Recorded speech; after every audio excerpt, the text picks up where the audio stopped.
Hey guys, and welcome to the Take Three Podcast. You see, Jacob wanted to start this off, but the recorder hadn't quite started yet. But I got your back, bro. I got your back.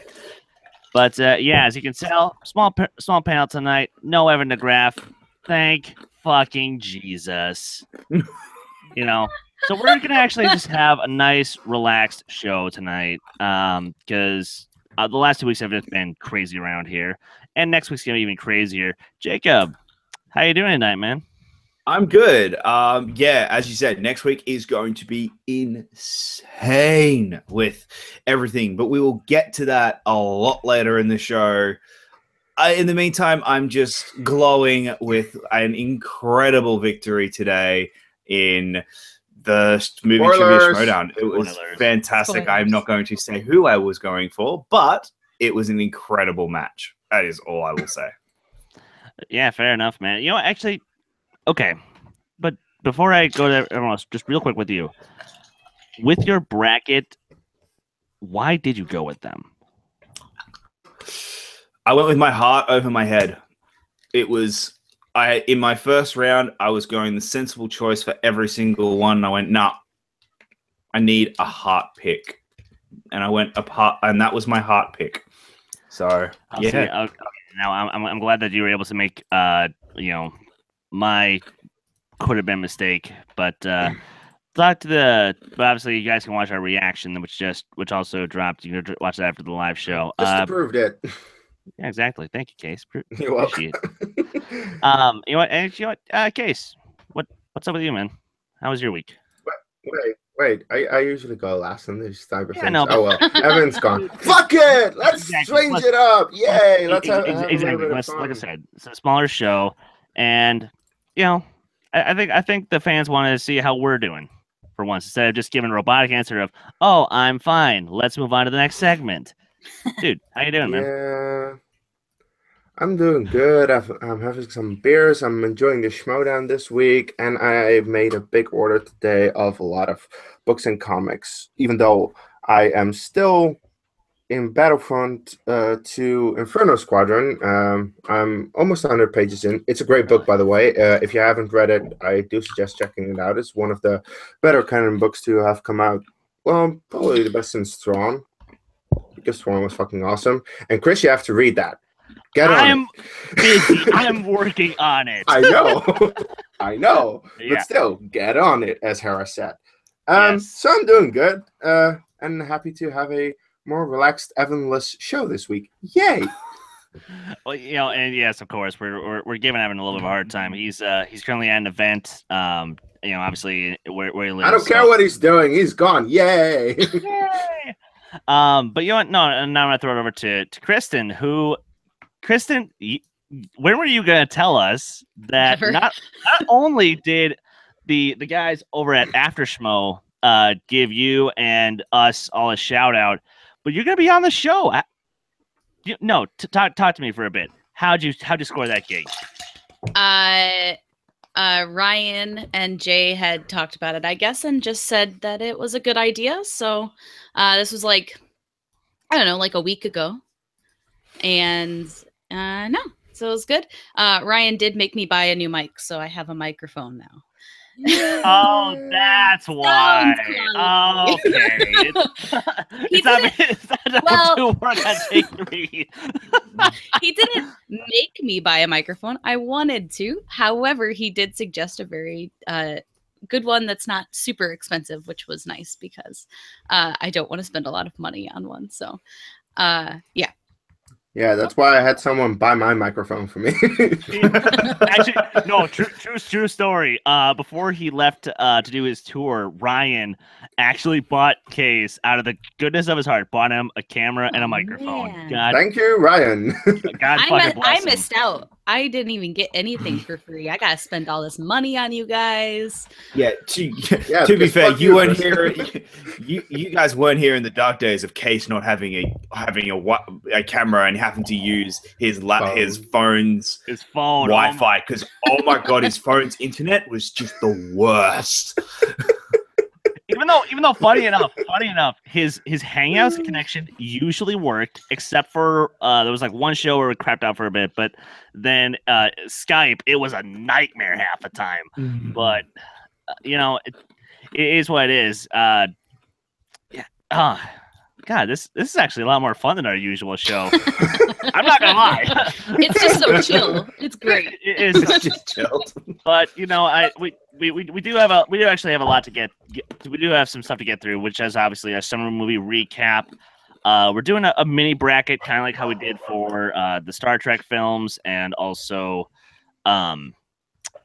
whatever the fuck it was we did for last time.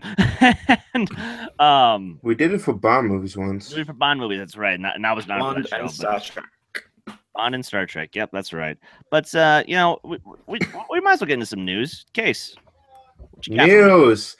Oh boy, there's some news this week. Oh my god! Wow. Seriously, a few days ago when this news dropped, the admin's chat of Take 3 went bananas, and I was like, popcorn. This is good. So I'll just say what the news story is, and you just say whatever your thoughts are on it, because I don't really have any thoughts, because I don't know what Warner Brothers is doing. Joker movie is announced. Go.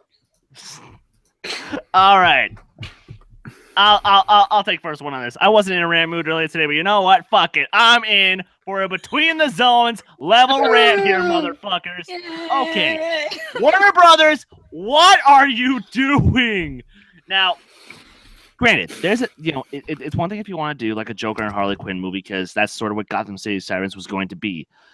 But so you want to rebrand it. You want to focus it more strictly on Jared Leto and Margot Robbie, because their physical attraction to a majority of the audience, that's kind of what they want, or what you people think we want to see. As now we actually want to see. We want to see these characters and how they function as a couple, when by all accounts they should not. And yet, then you decide, no, we're also going to throw in a Joker origin story that's not tied into the DCEU. Okay, well, I build up my rant for this one. I'll popcorn it. Kristen, take it away.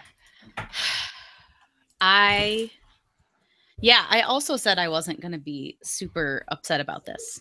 I don't know that that's going to happen either. No, so I'm just so, I'm confused and I'm disappointed and I don't want any of this to happen. So number one, a Harley Quinn and Joker movie which focuses on romance is such a terrible idea. It's not a good relationship. Please do not make this happen. Like, it is an abusive relationship. To romanticize an abusive relationship is wrong and should not happen. Please don't do it. Please. If you make it into kind of like a psychological drama that focuses on the backstory and like goes into their mental state during this, fine. But if it's a romance movie, I will not be happy. I will nope, it'll be very bad. I will rant a lot.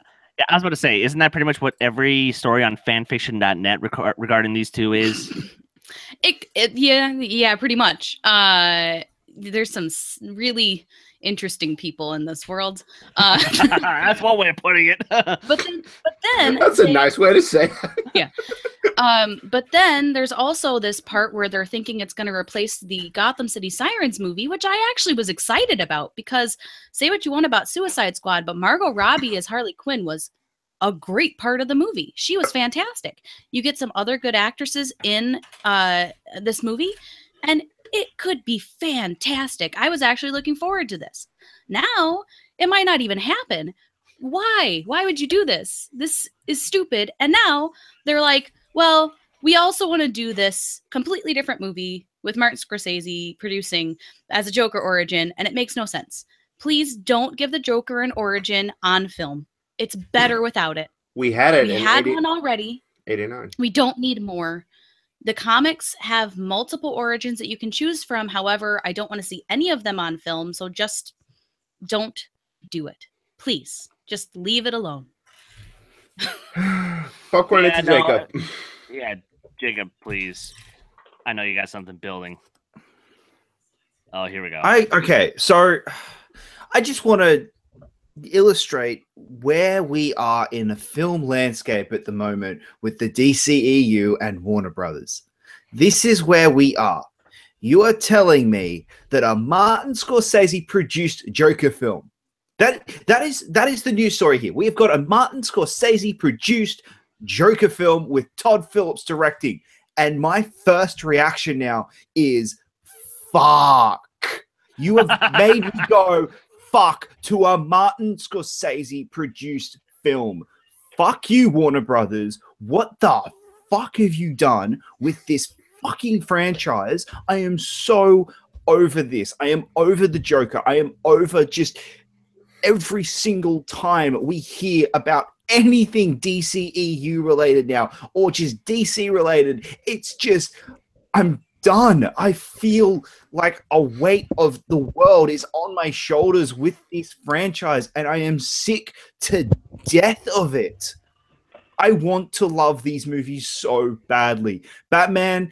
The Batman comics are my favorite comics. I love the Batman character, and he has been treated like shit and is in an abusive relationship with the people who own his film rights at the moment, and I am over it. I am done. Please, for the love of God, someone fix this fucking franchise right now, because you have incredible talent working for you and you're squandering it. I am over it. I am done. I can't handle this until I'm in a movie theater anymore, and I cannot talk or read about any of this stuff anymore. I'm over it. I'm done. Oh, and if that wasn't speaking and going off of your point with Batman basically getting fucked in the ass. Oh, all of a sudden, okay.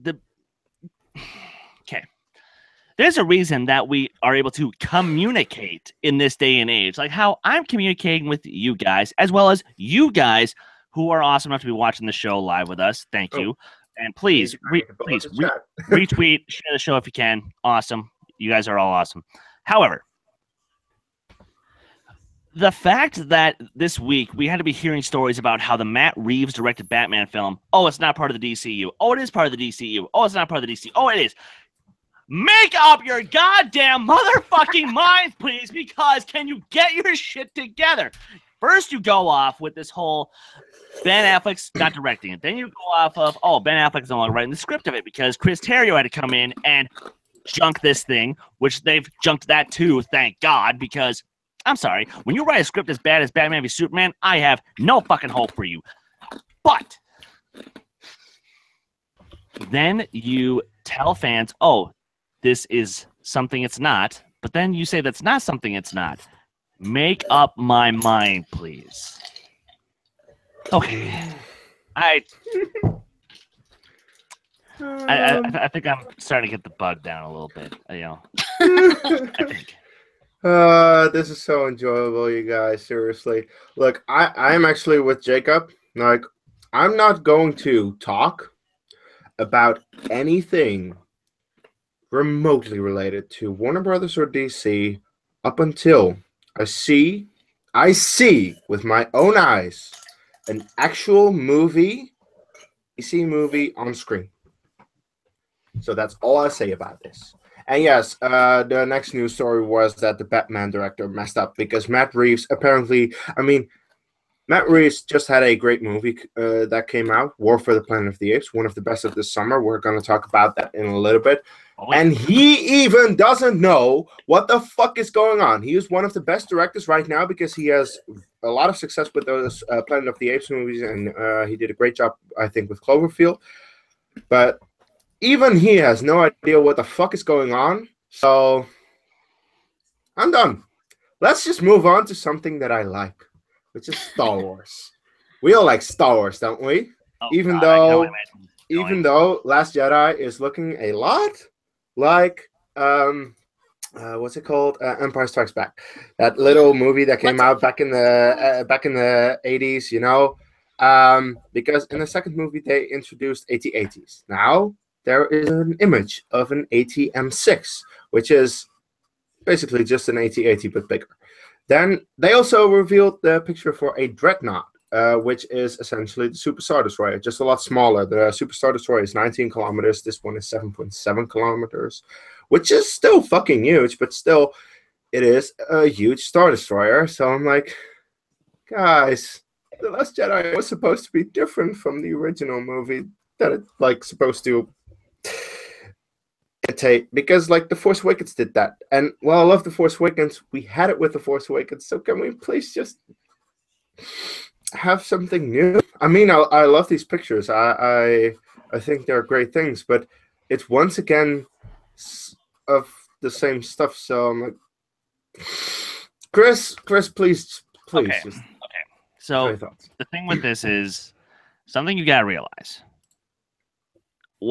Now, this has never been, to my knowledge, this is still not confirmed, that when the Empire actually fell in the Battle of Endor, some of the survivors, some of the big wigs who were still alive, like, your Sienna Rays, so on and so forth, they most likely said, okay, here's what we're going to do. We're going to take the technology that the Empire had, and we're just going to improve on it. So to me, it makes sense that the all-terrain Mega Caliber 6, which is kind of a dumb name, I'll admit, or the Gorilla Walker, or whatever the hell you want to call it, the Atom 6, something like that. Fuck no! Screw AT-AT. It's AT-AT. Atom 6, baby, all day, every day.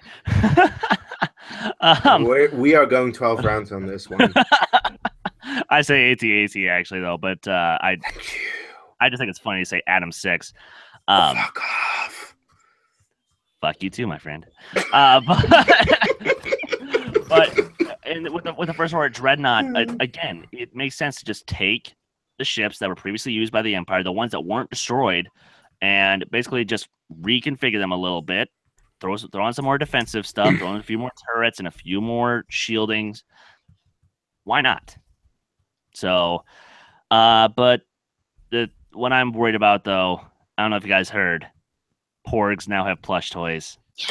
And they are so annoying.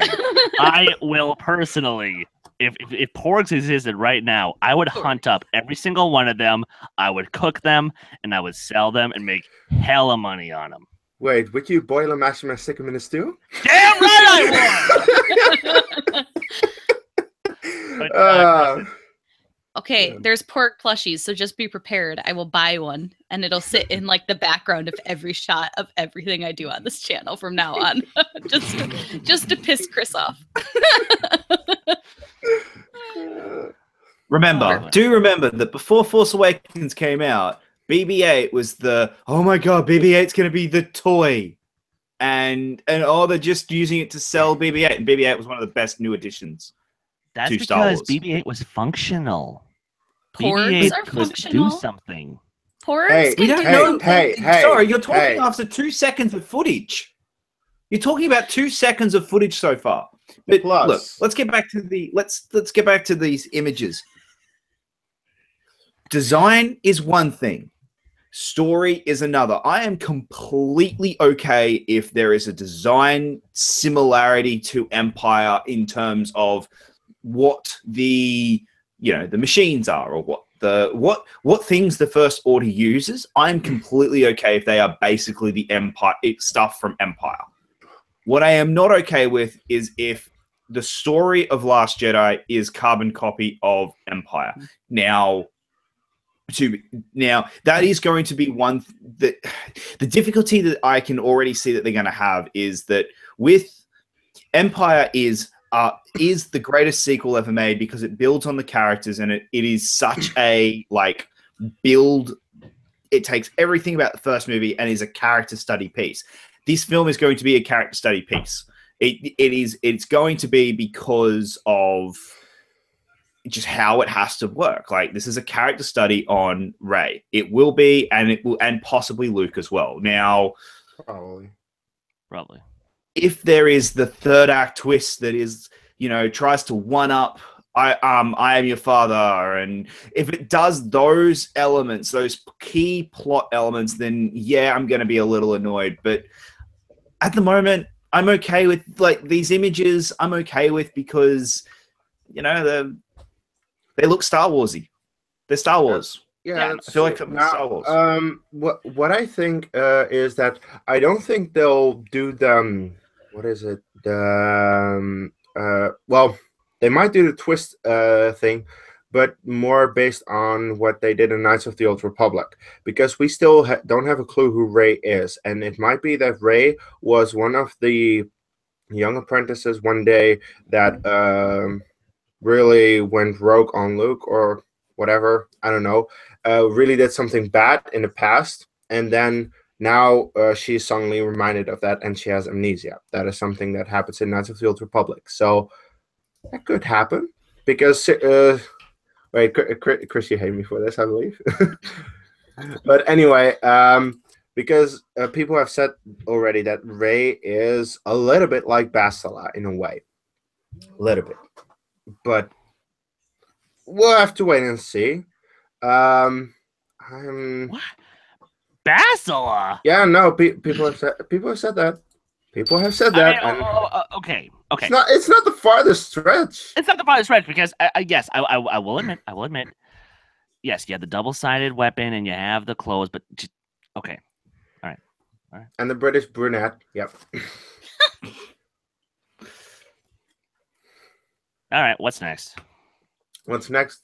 No. We're not done with this yet. It's Star Wars. We need to speculate on this. Well, we'll do the quick version.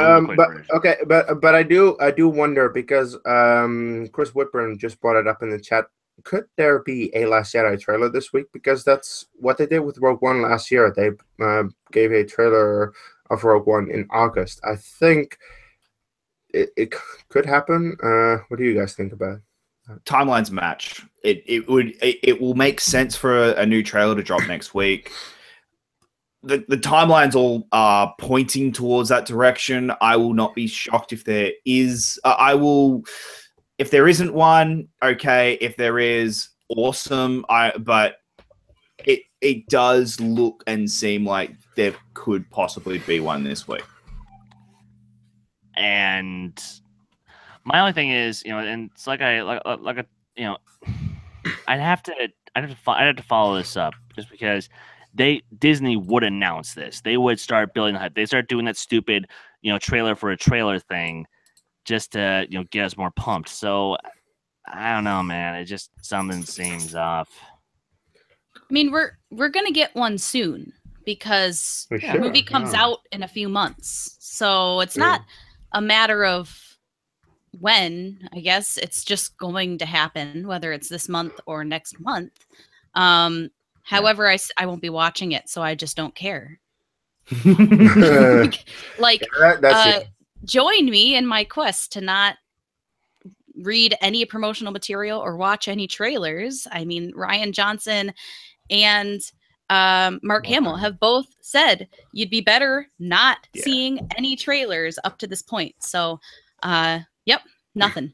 Media blackout. It's gonna happen. Abe just brought up the whole reason why it's coming because NFL opening day is next week. Good job, Abe. It's happening. It has to be knows that things. Day. Abe does know things. Seriously, like he drinks and he knows things. He probably does. He probably does. But speaking of Abe, guys, just sometimes start a post where you're just thanking Abe for all his awesome graphics work. Just yes, yeah. Abe is awesome. He is really good. Now, next movie story, a little bit more Han Solo. A little bit, Star Wars, because it's Han Solo, because they're reshooting the thing. Yay, of course, because they've got a new director and they have to reshoot stuff. And actually, the reshoots are cutting a role in the movie. An actor is being cut out of this movie because of reshoots, which is Michael K. Williams, which is an actor I've seen in a couple of movies. And hi, Chris Clark, you've joined us. Sorry, did I come in at a bad time? No, perfect. I'm just reading a stupid news Just story. in Who time fucking to cares? talk about a news story you don't awesome. know about. Sorry about that. Yeah. So the news story is that Michael K. Williams is cut out of the Han Solo movie because of reshoots. Apparently, the reshoots require his role to be cut from this movie, which is odd. I mean, I've seen him in a couple of movies and he was good. I have no idea who he is, though. I wonder. I am sorry. I don't watch every single movie ever. Yay. It's not movie. It's not movie. Oh wait, Okay. and I especially TV. do not watch TV shows because I really only watch Game of Thrones and Star Wars Rebels, and that's about it. But apparently, Jacob has an opinion on this. So Jacob, Okay, so he was on The Wire. That Never was seen his big. Oh my god, you need to watch The Wire. The Wire is Nope. one of the best shows ever made. But that was his big thing. Don't try to force it on him. Michael K. Here's the thing. Here's the thing. The more you try to make me watch a series, the less I will probably see it. So fuck you. All right, but here's the thing. He wasn't cut because the role had to be cut. He was cut because there's reshoots happening and they need to redo his role and he's not available. And that's why he's cut. Is because the footage they use is no longer that scene isn't happening or something anymore.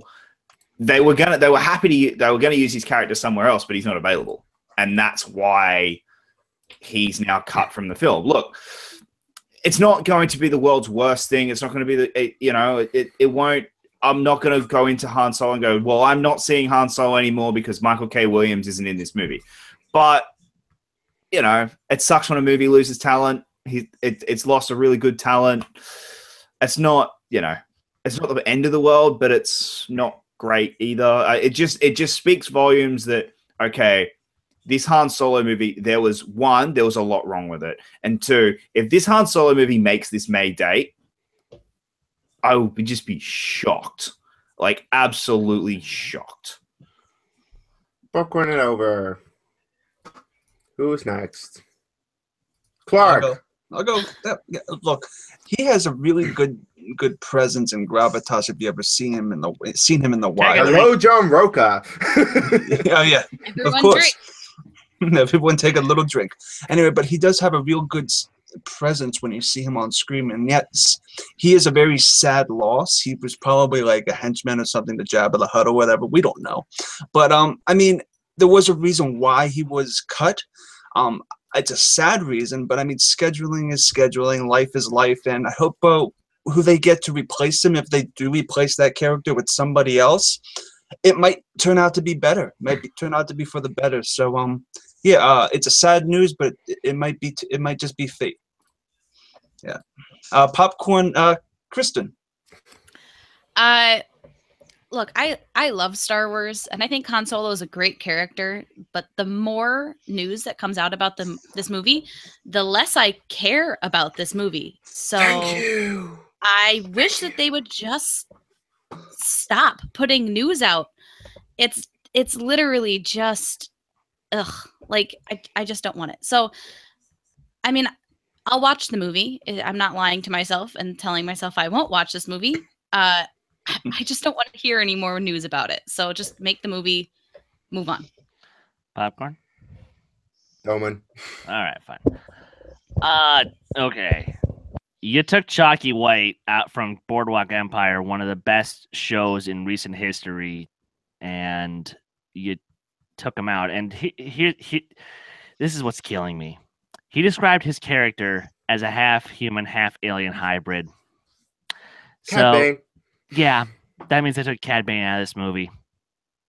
But there's a silver lining to this.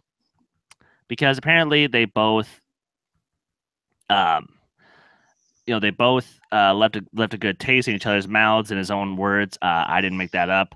Read the quote. It's quite hilarious if you're dirty-minded. But Yay.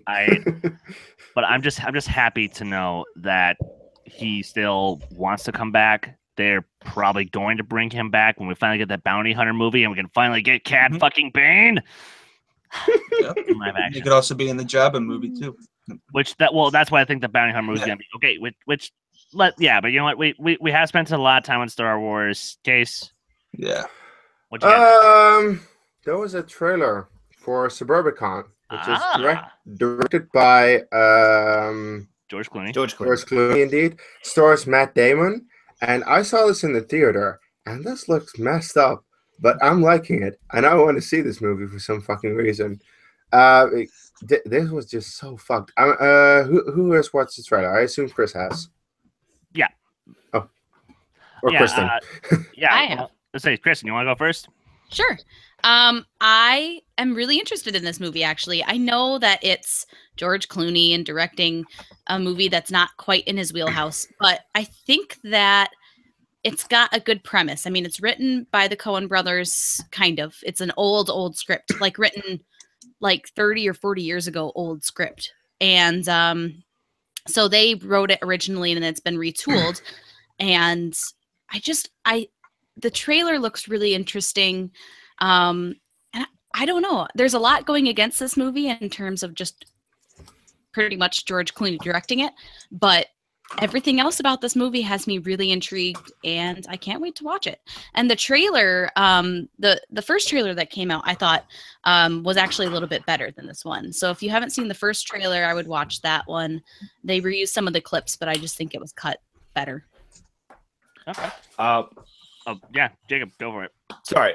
Yeah, so I just looked it up then. This script was written in 1986, which feels very, in the trailer, this feels like a 1986 movie. Look, I'll say this when I say the first trailer comes out. I am looking forward to this movie, but I am nervous as hell simply because I have yet to see a Coen Brothers film that feels uniquely Coen Brothers, which this movie does, not directed by the Coen Brothers, that works. There was a really bad one that came out a couple of years ago. No, but Bridge of Spies never felt like a Coen Brothers movie. That was like, if you told me if you didn't tell me that the Coen Brothers wrote that, I would never in a million years have been able to say that's a Coen Brothers written film. But whereas in something like Gambit a couple of years ago was awful because the director couldn't do a Coen Brothers script. That is an awesome script if the director could actually, wrap their head around it. So I'm a little worried about that. And also, Monuments Men sucked. That movie was bad. And George Clooney is one of those directors where everyone is so high on him because Good Night and Good Luck is so incredible, but he has never, ever made a movie that has gone anywhere near it other than Good Night and Good Luck. So I'm not 100% looking forward to this, but hopefully I'm wrong, and hopefully I'll walk out going, that was one of the best movies of the year.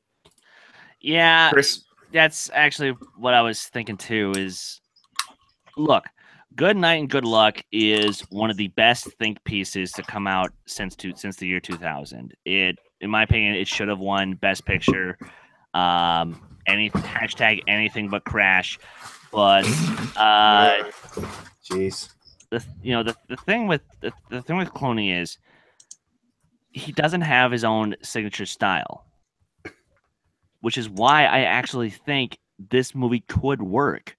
Because if he's just trying to shoot what the Coen brothers wrote, and I think this actually can work if he's just, Well, he's worked with them before. Exactly. And, he has done work with them, and sure, Hail Caesar was fine. I didn't hate it. Yeah. I mean, it wasn't terrible. It was fine.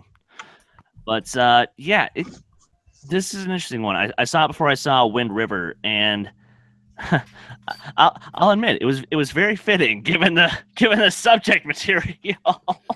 But, yeah, no, it was Oscar Isaac, I must say, I'm so glad to see him still have stuff still get work outside of Star Wars, because let's face facts, and for the rest of his life now, everyone's gonna know him as Poe Dameron. But okay, if I told you that some director, like a moderate director, was going to direct a Quentin Tarantino written film. Romance? Yeah, but I don't like true romance. I'm one of the weird people. I don't like true romance because it's a Tarantino movie, so blatantly obvious a Tarantino movie, and it's not a Tarantino movie. Like Tony Scott doesn't know how to make a Tarantino movie, and that is my biggest problem with movies of where a writer director so blatantly has such a unique style, and then someone else comes in to direct. And it just doesn't clash. Like Cop Out was the same thing with Kevin Smith. Ooh, Yeah. I found Cop Out hilarious. Yeah, but I'm one of very few people. I was saying, Clark, I'm glad you enjoyed it because that movie sucked. But yeah, so this is weird. But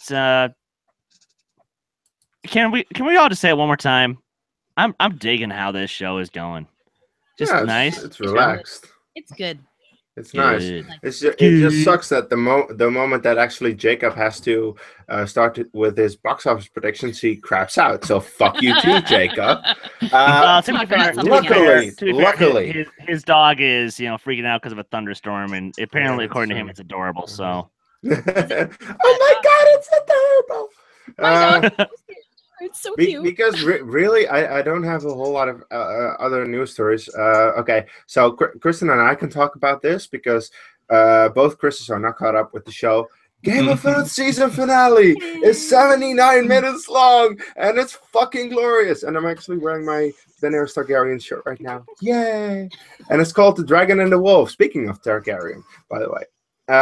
This is going to be glorious. It is premiering this Sunday. It's going to be awesome. I'm going to love it. I hope. And we are actually going to do a review on that, guys. So if you like Game of Thrones, if you're caught up with the show, watch the review of Kristen, Jacob, and myself of Game of Thrones Season 7. Speaking of, Kristen, what are your thoughts on the season finale? Geez, I can't wait. And I know there's been a lot of people who've been complaining about this season, and I don't care. I've loved this season. I thought it's been great so far, and the pace is really fast, but it has to be. They're going up against basically the end of the world. You want it to slow down? Why? There's no point in slowing it down. It's perfect the way it is. Let it be a breakneck sprint to the end of the show. I'm fine with it.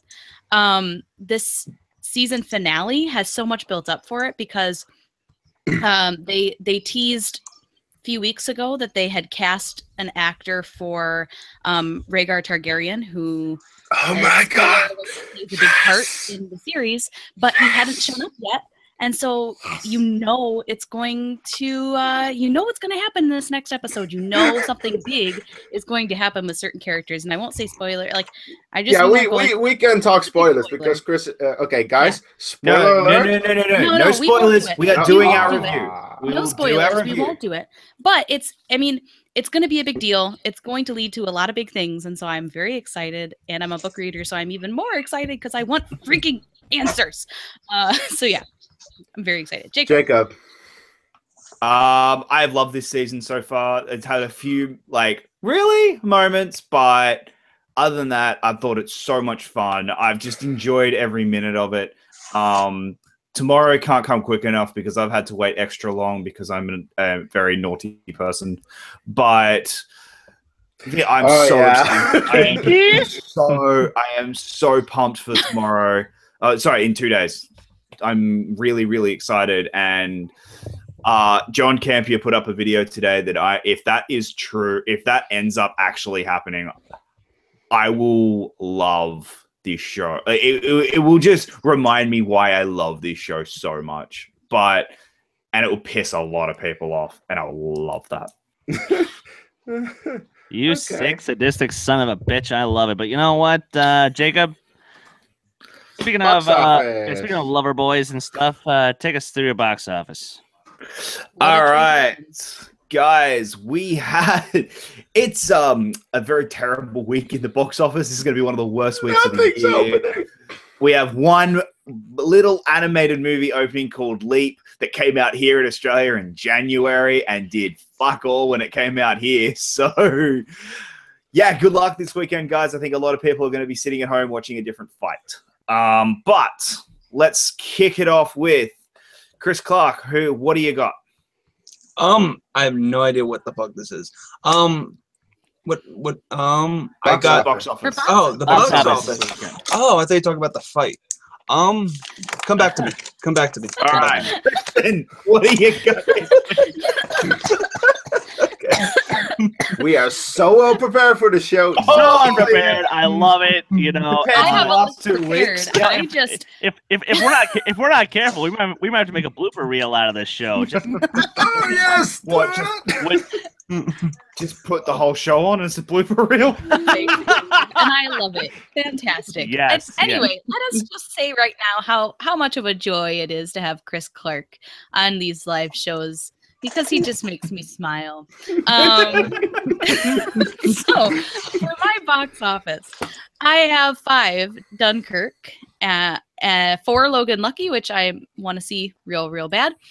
3 I have Leap, which is a movie that I've seen maybe 1 commercial or trailer for in the course of this entire year, so should do real well. 2 is Annabelle, and number 1 I have Hitman's Bodyguard. Our tiebreaker is for Leap, and I have it making $5 million, and that is a Whopping I think a little too number. high, honestly. Oh my god. Case, what do you got? I have at 5 Logan Lucky, which I saw a couple of days ago. So it was a fun movie. At number 4, I have Wind River, which is, if you look at the box office, it made like $3 million last week, and it's opening at 1,400 more theaters this week. So I think it'll sneak into the top 5. At number 3, I have Leap, making a whopping $5.3 million. What was that stupid show called again? Price is Right? Price is Right. oh yeah, Price is Right. Yeah. Yeah. At number 2, I have Annabelle Creation, and number 1, The Hitman's Bodyguard, which I also saw, and it was not a good movie, but it was fun because it took place in the Netherlands. Yay! All right, Chris, what do you got? Okay, well, apparently I'm way off my rocker as usual, but number 5, I have Logan Lucky. I think that actually might, due to word of mouth, might get some more cash coming its way. And number 4, I have Birth of the Dragon, because Bruce Lee, people like him. Number 3, I have Annabelle Creation. Number 2, I have Leap doing slightly better than you guys. I have it making $8 million, and then just above that, barely, I have Hitman's Bodyguard. You changed your number on Leap. I hate you. Chris Clark, what do you got? At 5, I have Logan Lucky. At 4, I have Dunkirk. At 3, I have Leap making $4 million. 2 Annabelle and 1 Hitman. All right. And mine, the correct list, I have number 5, Logan Lucky. Number 4, Leap with $4.3 million. Number 3, Dunkirk. Number 2, Annabelle. And number 1, The Hitman's Bodyguard, which is going to make fuck all. It's going to be a really bad week for the box office. But you know what? That segues into one of the worst summers we have had at the box office. Oh, shut up. In general, in a while. This has been, sorry. All right. While the quality of films we can argue, and we will get into that in a minute, box office wise, this has been a terrible summer. Like, Oh yeah, we have, like, the fact that Beauty and the Beast is still the number 1 film. A March movie is still the number 1 film in And an the April country. movie is the number 2. Exactly. Not a single summer movie has actually broken into 1 or 2. But that's huge. That's a much bigger story that a lot of people are talking. But right now, we are going to go through each week individually, talk about the box office of that week, and talk about the movie that opened. And we're going to start with what opened in the States that weekend. Case and myself were able to see it a week early, but no, yay. That was not a great movie. So we got to see Guardians of the Galaxy 2. It opened with a shocking $146 million. I won $50 because of that, because my mate bet me that it would make more money than Beauty and the Beast, and I told him fuck off it would.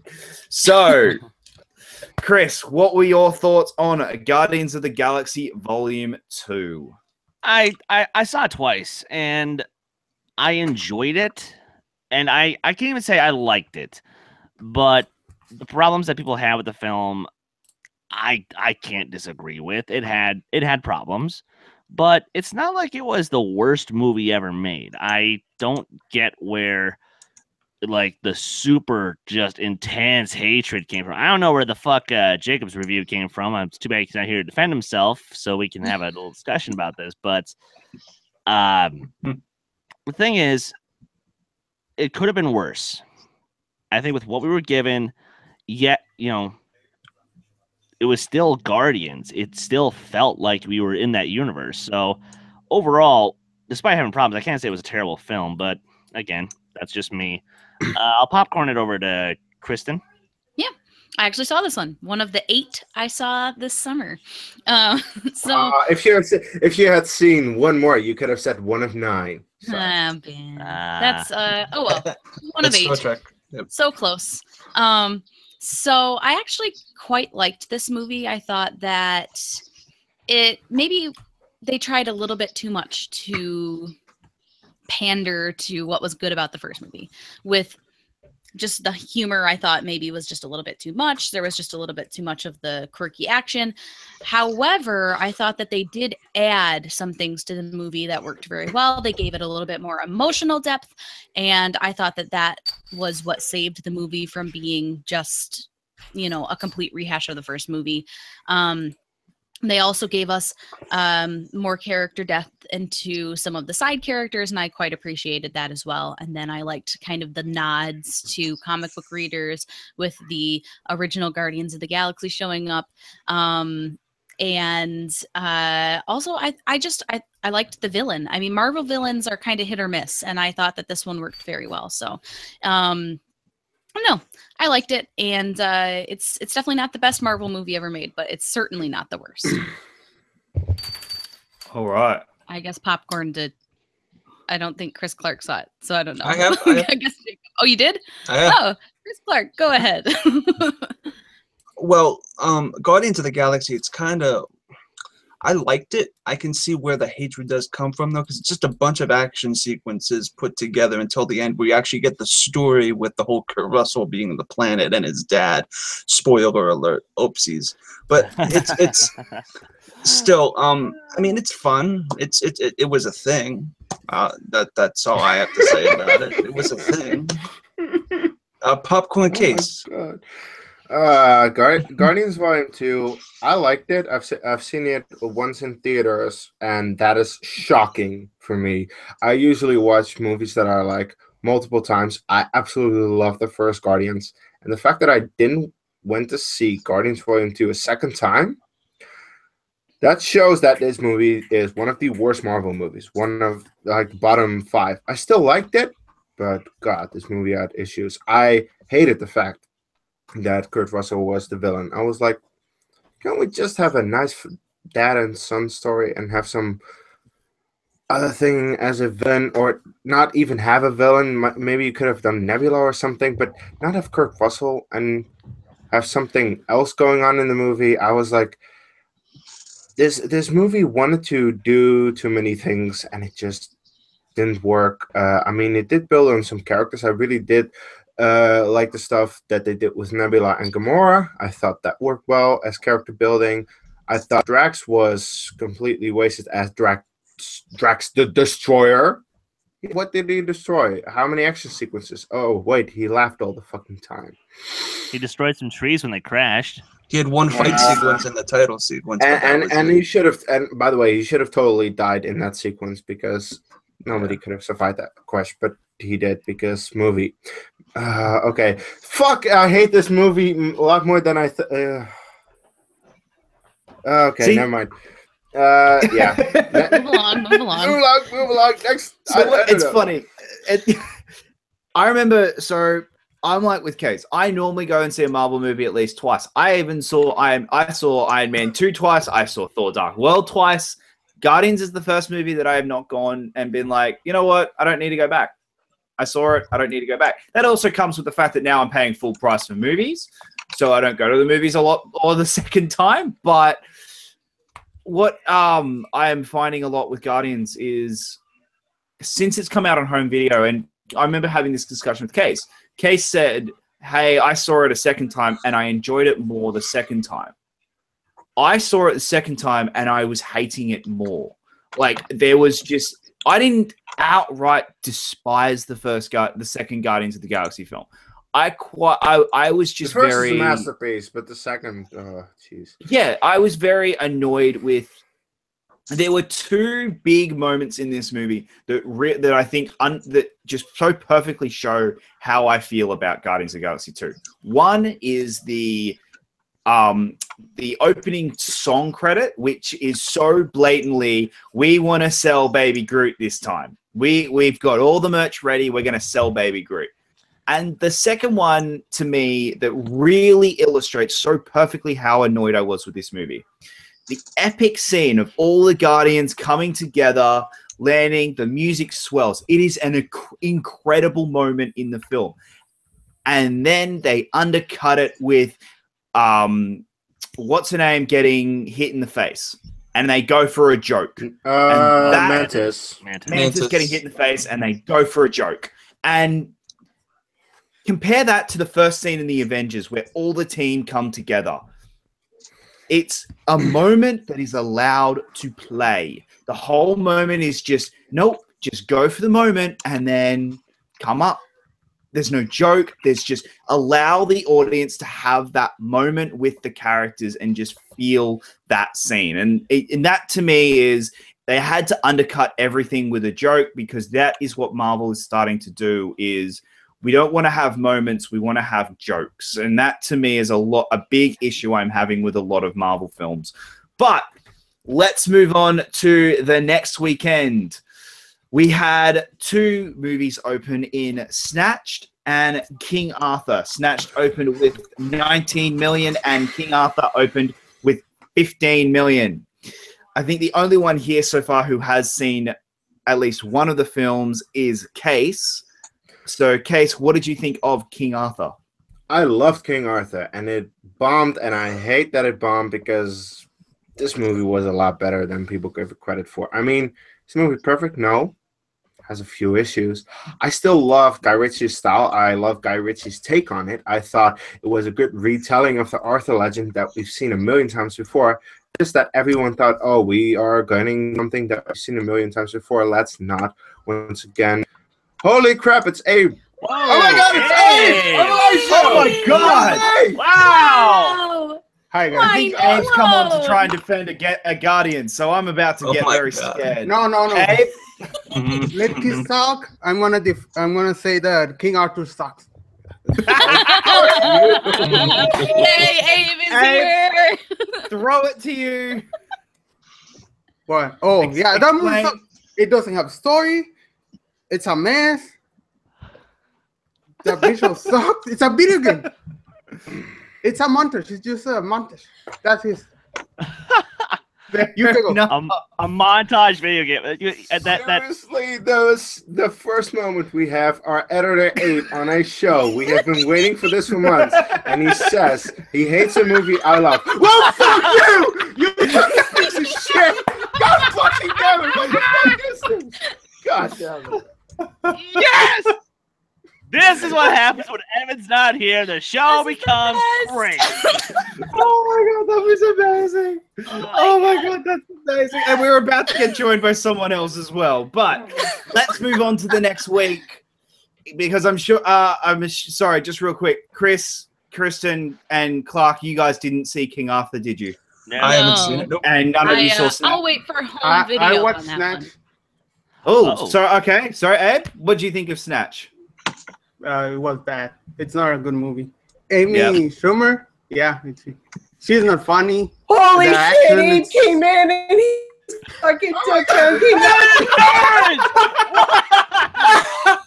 You fucking DC haters. Hey, just don't like when they mistreat my baby Batman. That sounded weird. Oh my god, that was amazing. All right. Let's move on to the next week for what I'm sure is going to be a very controversial week. Alien Covenant came out. Oh, Jesus It Christ. opened to $36 million. Chris, what did you think of Alien Covenant? Fuck this piece of shit. Now look. Ridley Scott and I have a very complicated relationship. A good chunk of his early stuff I thoroughly enjoy and I really like. Some of his latest stuff, again, I thoroughly enjoy. Not this movie. Because I will say, the visuals are beautiful. The effects are handled really well. The story is asinine. It's also cliched. It's also repeated. And the characters are carbon cutouts that I do not give a shit whether they survive or not. They have no personality. They have no distinction. They have no features. It's just an awful film. Sorry. Kristen, thoughts? I guess I liked this more than most people. I mean, I agree with Chris. It was a beautiful movie. There were some big problems with it, but at the same time, I thought that, I don't know, I had fun with it. And with an alien movie, honestly, I'm just looking to have fun. So that's weird. That's what most people say about like comic book movies. No, with like horror movies, I'm just looking to have a fun time. So this one I thought delivered on that. And Michael Fassbender, you can put him in any movie and he's just fantastic. I mean, Assassin's Creed. Well, was not the problem with that movie. So let's just put it that way. A problem. He was not the problem with that movie. Oh, sorry. Yeah. So I don't know. I think that no, the movie wasn't perfect. No, the movie was not the best alien movie, not one of the best 3 alien movies, maybe not even 4 alien movies, but it's like it's not the worst one that's ever been made. So, but no, I had fun with it. I liked it. I thought that the practical effect they used on the alien was great. And I'm glad they didn't completely CGI the whole thing. I really appreciated that they did choose to go practical effect for that, because I think it made it creepier, and if they had gone CGI, then it would have just, I don't know, wouldn't have worked. So yeah, that's my take. Abe, thoughts on Covenant? I actually like this movie a lot. I don't know if it's because I went to watch King Arthur the same day,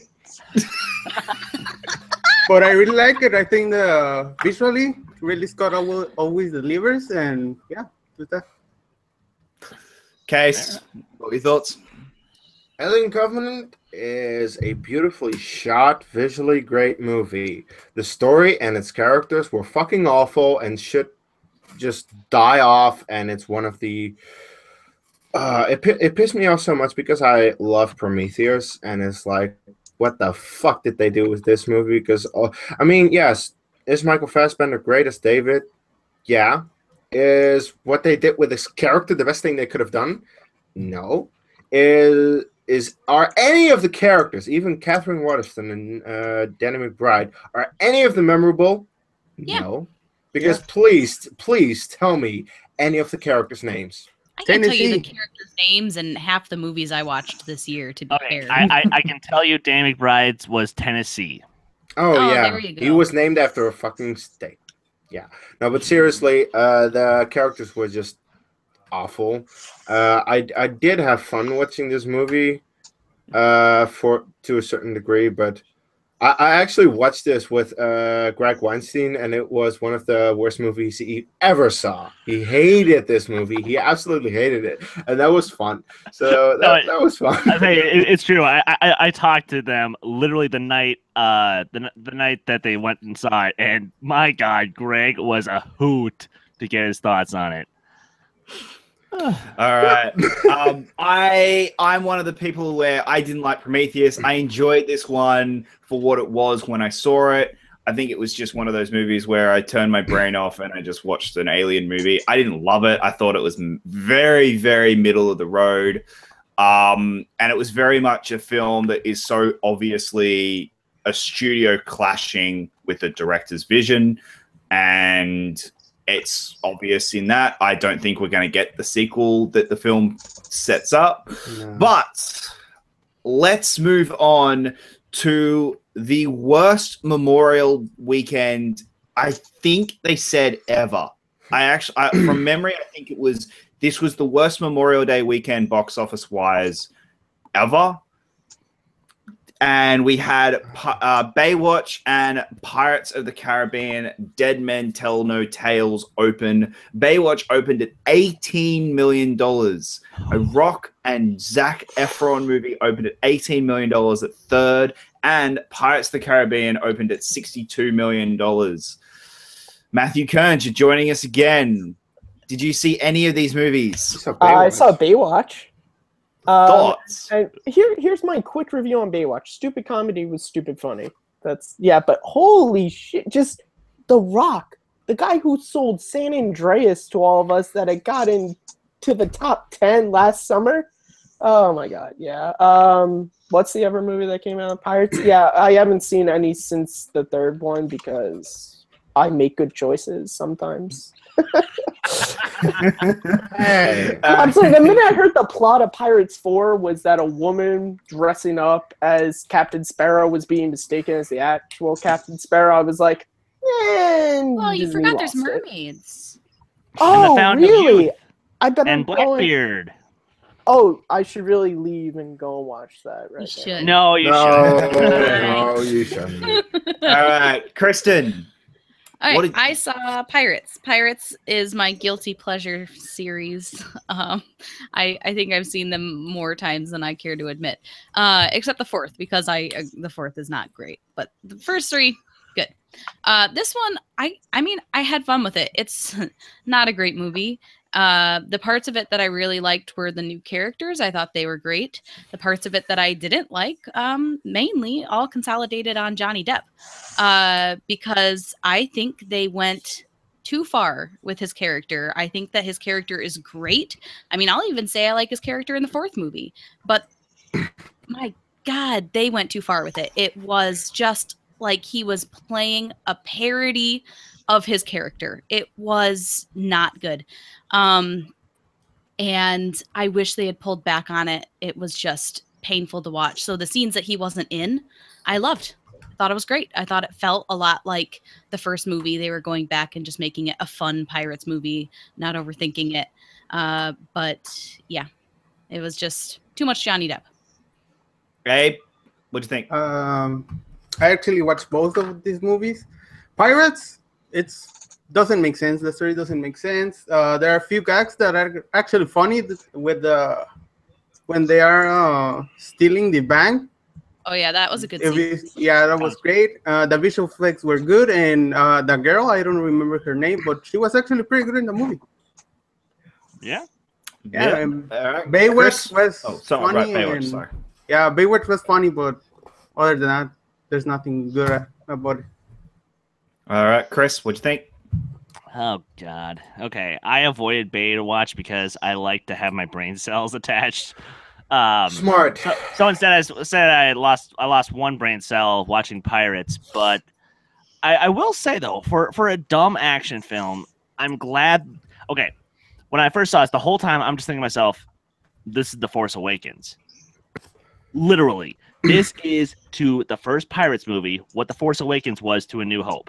Essentially, a reboot of the franchise, which sort of acted as sort of a retelling of the first film, but obviously it progresses the story, which this one actually did, which is why I enjoyed it so much. Did it make my top 5 of the summer? No. But I will say it was just great to see a Pirates film that focused on being fun. So that's true. Kees, what are your thoughts? I also had a lot of fun with Pirates. I mean, I saw this on the same day as Covenant, so maybe I like this more than I should have, but still, I really enjoy Pirates. I've always enjoyed the Pirates series, except for the fourth one. The fourth one, we do not speak of it, but I do. I of course love the first one. The first one is amazing. The second one is enjoyable. The third one is enjoyable, and this one was definitely enjoyable. I had a lot of fun watching this IMAX 3D. So big, enjoyable, stupid action movie. Baywatch is one of the worst movies of this year, easily. This was atrocious. I didn't really laugh once, and it definitely deserves its terrible box office performance. All right. Well, that was May. Let's move on to what many consider one of the best weekends of the year. We've got Wonder Woman and Captain America, the first epic movie. What? Captain America. Interesting. I missed that one. That would have been a big weekend. Yeah. Rounds this one again. I will happily go 12 rounds on Wonder Woman versus First Avenger again. No. I'm Captain ready for that. Underpants, the first epic movie, which made $23 million, and Wonder Woman made $103 million. The first ever female-led film to make over $100 million. Let's start with Chris Clark. What did you think of Wonder Woman? Wonder Woman was really, really empowering. I feel like Wonder Woman is probably the third best. It's a great movie. I'm a big fan of the DCEU. I like Wonder Woman probably after the extended version of Batman v Superman and Man of Steel, but it's still a fantastic movie. The No Man's Land scene is breathtaking, and the cinematography and editing is top-notch. I'll show you. Sorry? Yeah, did you see? Oh, sorry, yes. I saw Captain Underpants. Yeah, you saw Captain Underpants, yes. What were your thoughts on that? Am I the only one on the panel that has? Yeah. Abe Evan's has not as here well, to I believe. tell us. Yeah, I have seen it. Oh, no, yeah, Abe's seen it. Abe's seen it. Yeah. Me and Evan both love this movie. It's really funny. The animation is really stylistic. If you're a fan of the books, the voice acting is incredible. The textures on the animation is fantastic. It's a very fun family movie. I wouldn't say it's better than like Shrek 2 or Toy Story 3, but it's enjoyable. It wasn't bad at all. It was funny. Yeah, for what looks like a really terrible movie from the trailers. Abe, what were your thoughts? Yeah, what were your thoughts? Actually, I agree with everything Chris says. Like, other than that, it's the best animated movie of the year. There's nothing good about animation this year. Yeah, we'll agree to that. What were your thoughts on Wonder Woman? Oh, I really like it. Very romantic. Like, the third act falls apart a lot. Like, really a lot. I don't think Gal Gadot it's a good Wonder Woman. I think everything with Chris Pine, it's what elevates her that makes it good. But it was a really good movie. All right. Chris, what were your thoughts? So I still haven't seen Captain Underpants because I am just scared. I'm scared that at this point, I am scared that I will actually enjoy it. Because oh my god! As you guys recall, about like 4 months ago or something, I went on a rant about that trailer. But because boo, you actually seeing a good movie, right? Because that's my job. Because I saw Wonder Woman, and it was a really good movie, and I loved it. It's my third favorite film of the summer. Well, okay, officially speaking, but unofficially, it's my fourth favorite. But it blew me away. Gal Gadot did great in the performance. Robin Wright did great as the aunt. Chris Pine, who's fantastic, and best love story I've seen in a comic book movie. I will argue to death with that one. Matt, what'd you think?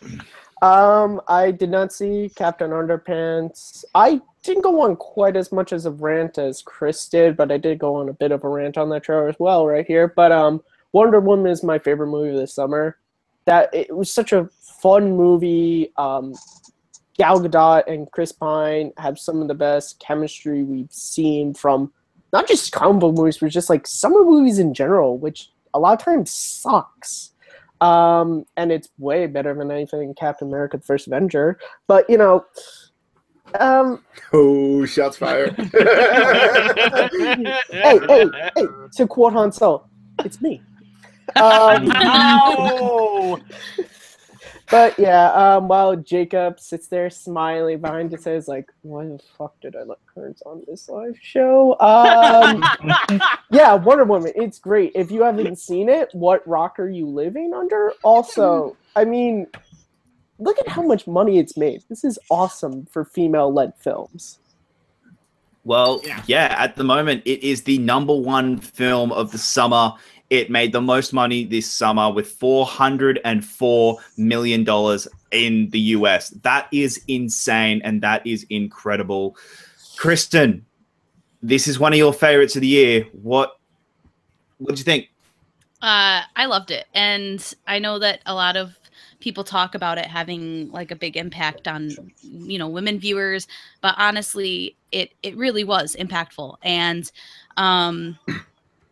no, just being represented in comic book films for someone who is a comic book fan is really nice, honestly. And it's something that you don't get a lot of. And the characters, our female characters in comic book films, outside of a few, are usually relegated to the romantic lead or the sidekick or a just an underperformed role. And so it's great to have someone who led the movie. She led it very well. She was not looked at as a weak character in any respect. I loved it. Just fantastic.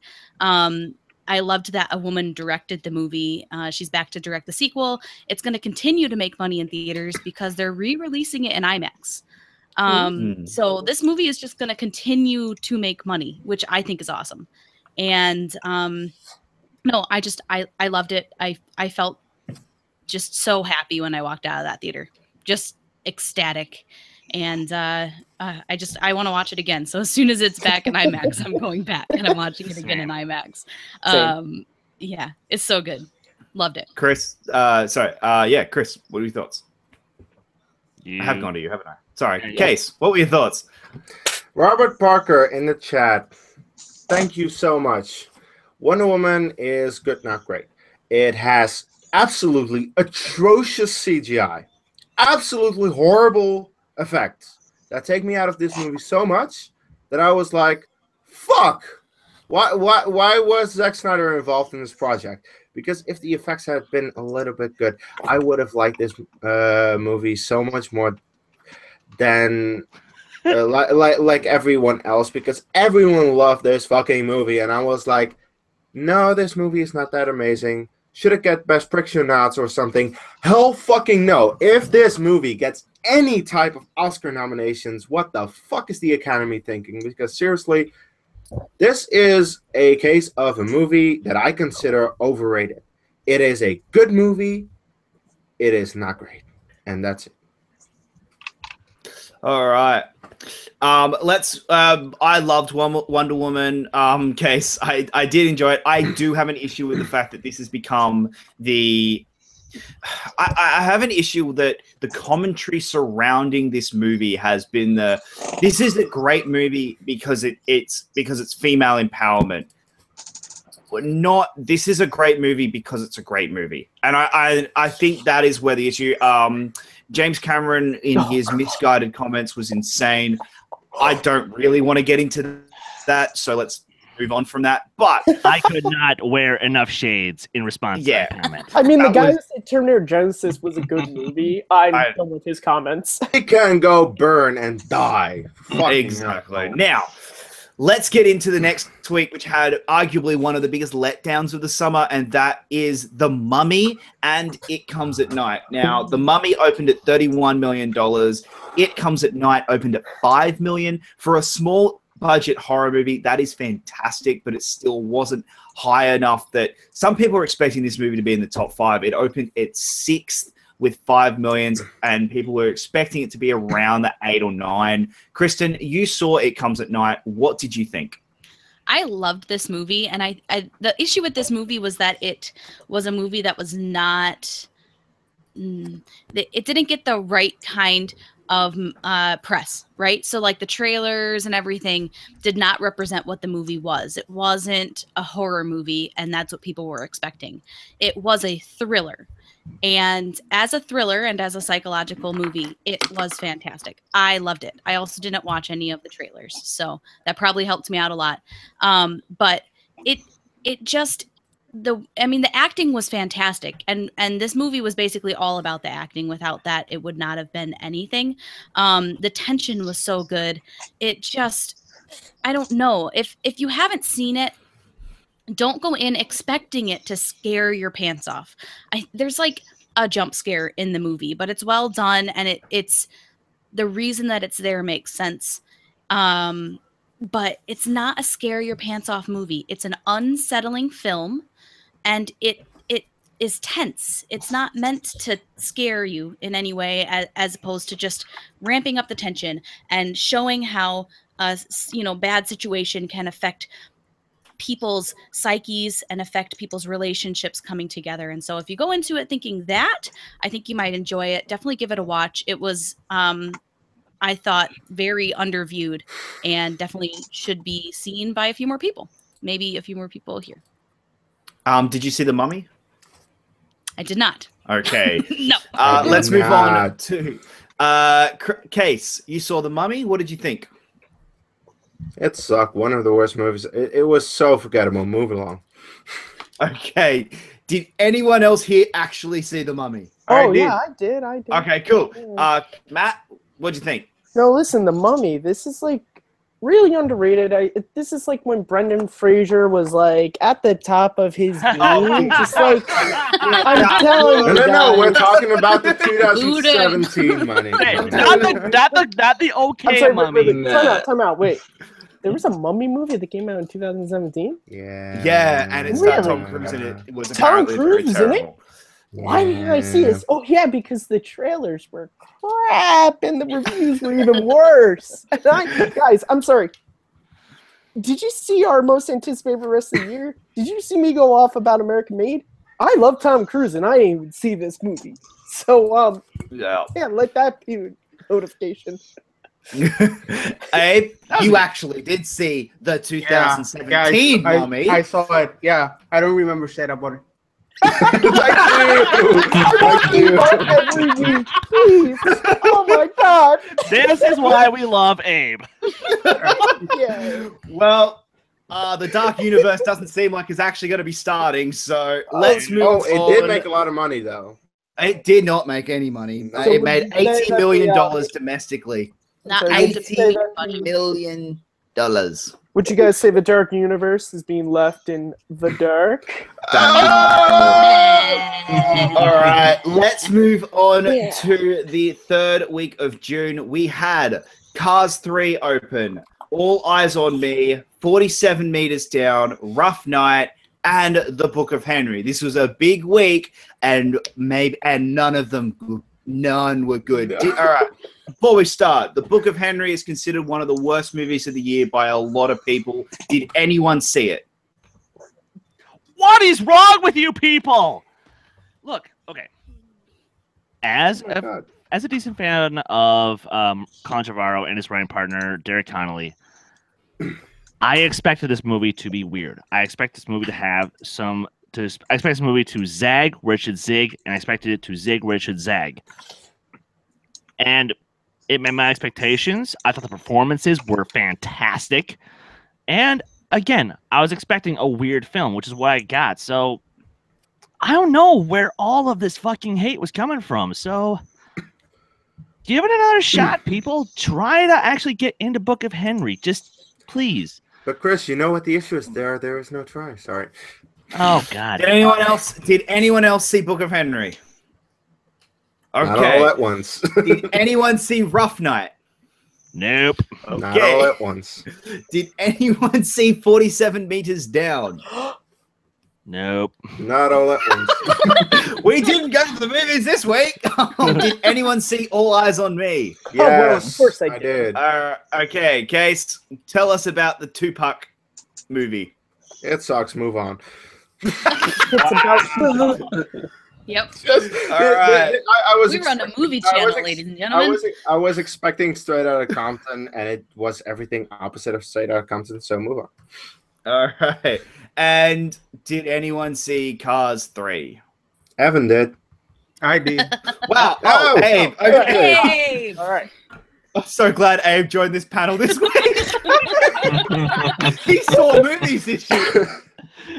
I didn't like this movie. I don't like the Cars movies, but there are things that happen at the end of the movie that let you think like, why? Like, doesn't make sense. About the what's the name of the fucking car? Lightning McQueen. Oh yeah, Wow, You're you've seen saying all that in a 3 movies and you movie- still don't remember the character. You're saying in a movie universe in which cars have replaced people and bugs and everything, something didn't make sense? God, what are you doing, Pixar? Right? It's almost like these movies are, dare I say, bad? Yeah, No. First one's fine. I'm Alright. nostalgic for it, so I can't badmouth the first one, but the other one. Okay. All right. Well, let's move on to a very notorious weekend. There are 2 movies that open this weekend. The first one is The Big Sick, which a lot of people are calling the best movie of the year. Ooh. Case, however, has very different opinions. Case, your thoughts? Well, to on be The Big fair, Sick? any movie that makes him think he has to walk out on, so. This movie bored me to tears, and I walked out of it after half an hour. Okay. Yeah. Can't give a review because he hasn't seen the movie. I haven't fully seen this movie. Did anyone else see The Big Sick? Not yet. All right. Other than myself, and me. did anyone else? So Abe, did anyone else see the Michael Bay shit fest? That's all I'm calling it. I'm not even giving it its full name. Did anyone see the Michael Bay shit at it. fest? Jesus. Abe, You would Abe. have had a better time burning your money and just staring at the flames. At least then you would have had some fun that night. You would have been better off taking a blunt, rolling the best blunt you possibly can, not bother smoking it, just light it up and burn yourself with it. That's more Your fun. money would have been if you did that instead of having to be used for that. God, Jacob, what is? You know what? I have one question. What is wrong with you? You're part of the problem, not the solution. To be fair, though, Jacob, you gave us quite possibly one of our best reviews for the channel, one of our most watched reviews for the channel. So thank you for torturing yourself for 3 hours. And I love the Abe? comment section. What did you think of Transformers? I'll get your opinion first before I'll go on another tirade. I mean, like, I have $1 right here. I did this. Oh, He didn't do it! Federal offense! Oh, wait. Never mind. This happened. fuck. That's it, everyone. I would like to make the official announcement on behalf of T3 Productions. Abe will now be playing the part of Evan DeGraff every week on this show. I can't believe I just saw that. We just saw a federal offense. You know what I'm waiting for? Halfway through the rest of the show, we just start seeing something pop up, like some black stuff behind Abe. He's like, oh, shit, it's Michael Bay for revenge. Burn it with fire. You know what? I can't top that. Let's move on to the next week. We had one of Case's. So we had 3 big movies open into the first weekend of July. Hey, wait. You missed a movie in June. What was the big June movie that we missed? Baby Driver. The best movie We're of about the to year. get to it. June, July, it's the same weekend. We're literally about to get to it. Jesus, Case, We settle have- down. The House, You. Despicable Me 3, Yeah. and Baby Driver. Yeah. We'll start with The House. Did anyone see The House? I saw the trailer. Fuck. Looked funny. Okay. Did anyone see Despicable Me 3? Oh, I baby. reviewed it. Evan did. All right. I did. Chris, we'll get you to start. Who saw it? Sorry, I heard I did. Abe saw it. Who- Yeah. Of course Abe. Abe So, saw it. Yeah, this movie's bad too. Yeah. I think I had to burn another $1. How many dollars do you have? How many dollars you burn over Real there? quick. No, Case, just Case. Just Case. Hmm? You said at the start of this thing that this wasn't the worst summer. So far we're in June. Like I haven't hated. Oh wait, yeah, I have. But yeah, Despicable Me 3 was awful, and it should not be. It shouldn't have been made. I was like, why is this movie made? I have been sitting there for 1.5 hours. Why was this movie made? And I didn't really get an answer.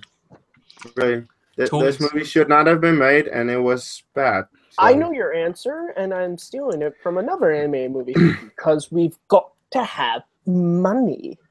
Yes, Tom and Jerry, 1987. All right, let's get into what I'm sure two people on this panel really want to talk about again. But before I get to them, Chris, Abe, I will get you to start with Baby Driver. This movie is perfect. Yes! Like, everything in this movie is good.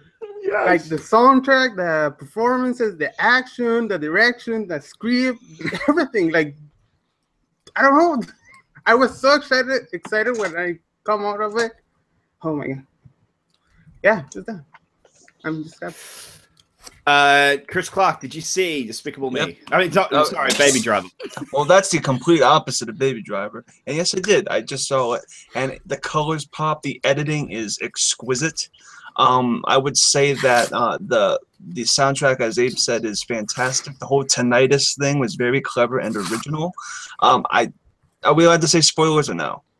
No. Yeah. No, okay. And then I'm not gonna discuss any of that stuff. But it is a perfect movie, like a perfect movie, hands down. Bada bing, bada boom. Thoughts on Baby Driver? Me? Okay, you Yep, cut. Kristen. Ooh, okay. Sorry. Great, you cut out. I didn't hear you. Okay, so I actually watched this movie finally, and I really, really liked it. However, I had a bad theater experience, so I think that impacted my enjoyability. There were just I'm people sorry. talking like the whole movie, and there were these kids that shouldn't have been in there, and their parents were sitting at the other end of the aisle from them, and the kids kept getting up and walking to their parents and talking to them, and then walking back to their seats, and then running down the. I remember more about the theater experience than I do about the movie, is what I'm saying, and that's not great. I would like to watch the movie again because what I remember of the movie was just fantastic. I mean, the way that they edited the movie to the soundtrack, amazing. I loved it. I just wish I had loved it more. And so when I watch it again, I will watch it in my house where I don't have little stupid kids sitting behind me making noise and walking around and pissing me off the whole time. Watch your children. Also, Kees, I have a question for you. Was he slow? Well, was he slow? But was it Matt? slow? What'd you think? I didn't see it. Fuck you! All right, Love you, let's move on. Terrence, but get on it. Hey, excuse me, Alright. time out here. I've been having some money problems. I had to move some stuff around and make some choices. Baby Driver didn't really Yeah, hit me. choice between Spider-Man Homecoming or Baby Driver. Yeah, Spider-Man's I winning went that Spider-Man argument. Homecoming. Yeah. And All maybe I right, wish I didn't. Case. Thoughts? This movie is the best movie I've seen in a long time. The editing, the soundtrack, like the way this movie was edited to the soundtrack. This movie introduced me to a lot of songs that I didn't know because I am not that much into music. But oh my god, the soundtrack is fucking perfect. And I've seen this 3 times, just like Robert Parker in the chat, by the way. I've seen this 3 times in the theaters. It's still playing in my still can go out and see this and enjoy this one. And I've listened to the soundtrack on YouTube so many times because it's so fucking good. And every time I listen to the soundtrack, I remember scenes of the movie, like the way that they shot, like the way you have action scenes where they are shooting with guns, and it's on the beat of the music, and it's just so good. Oh my god, it's so perfect. I loved it. Kevin Spacey is great. Jamie Foxx is great. The character of Baby, played by Ansel Elgort, who is a year younger than me. I mean, the guy is younger than me, and he was so good in this movie. And this is definitely the best love story of this summer. This is so much better than the whatever it was in Wonder Woman. I mean, I liked Steve Trevor. I thought Wonder Woman was fine, but this love story of Baby Driver was so much better. Lily James and Ansel Elgort had so much chemistry. Deborah, the song Deborah, that they made the song. I can talk about this movie for hours, but I'm just gonna stop it here and popcorn it to Chris, who also loved this movie. Yay. Okay. Yeah. See, now this was beyond so much fun.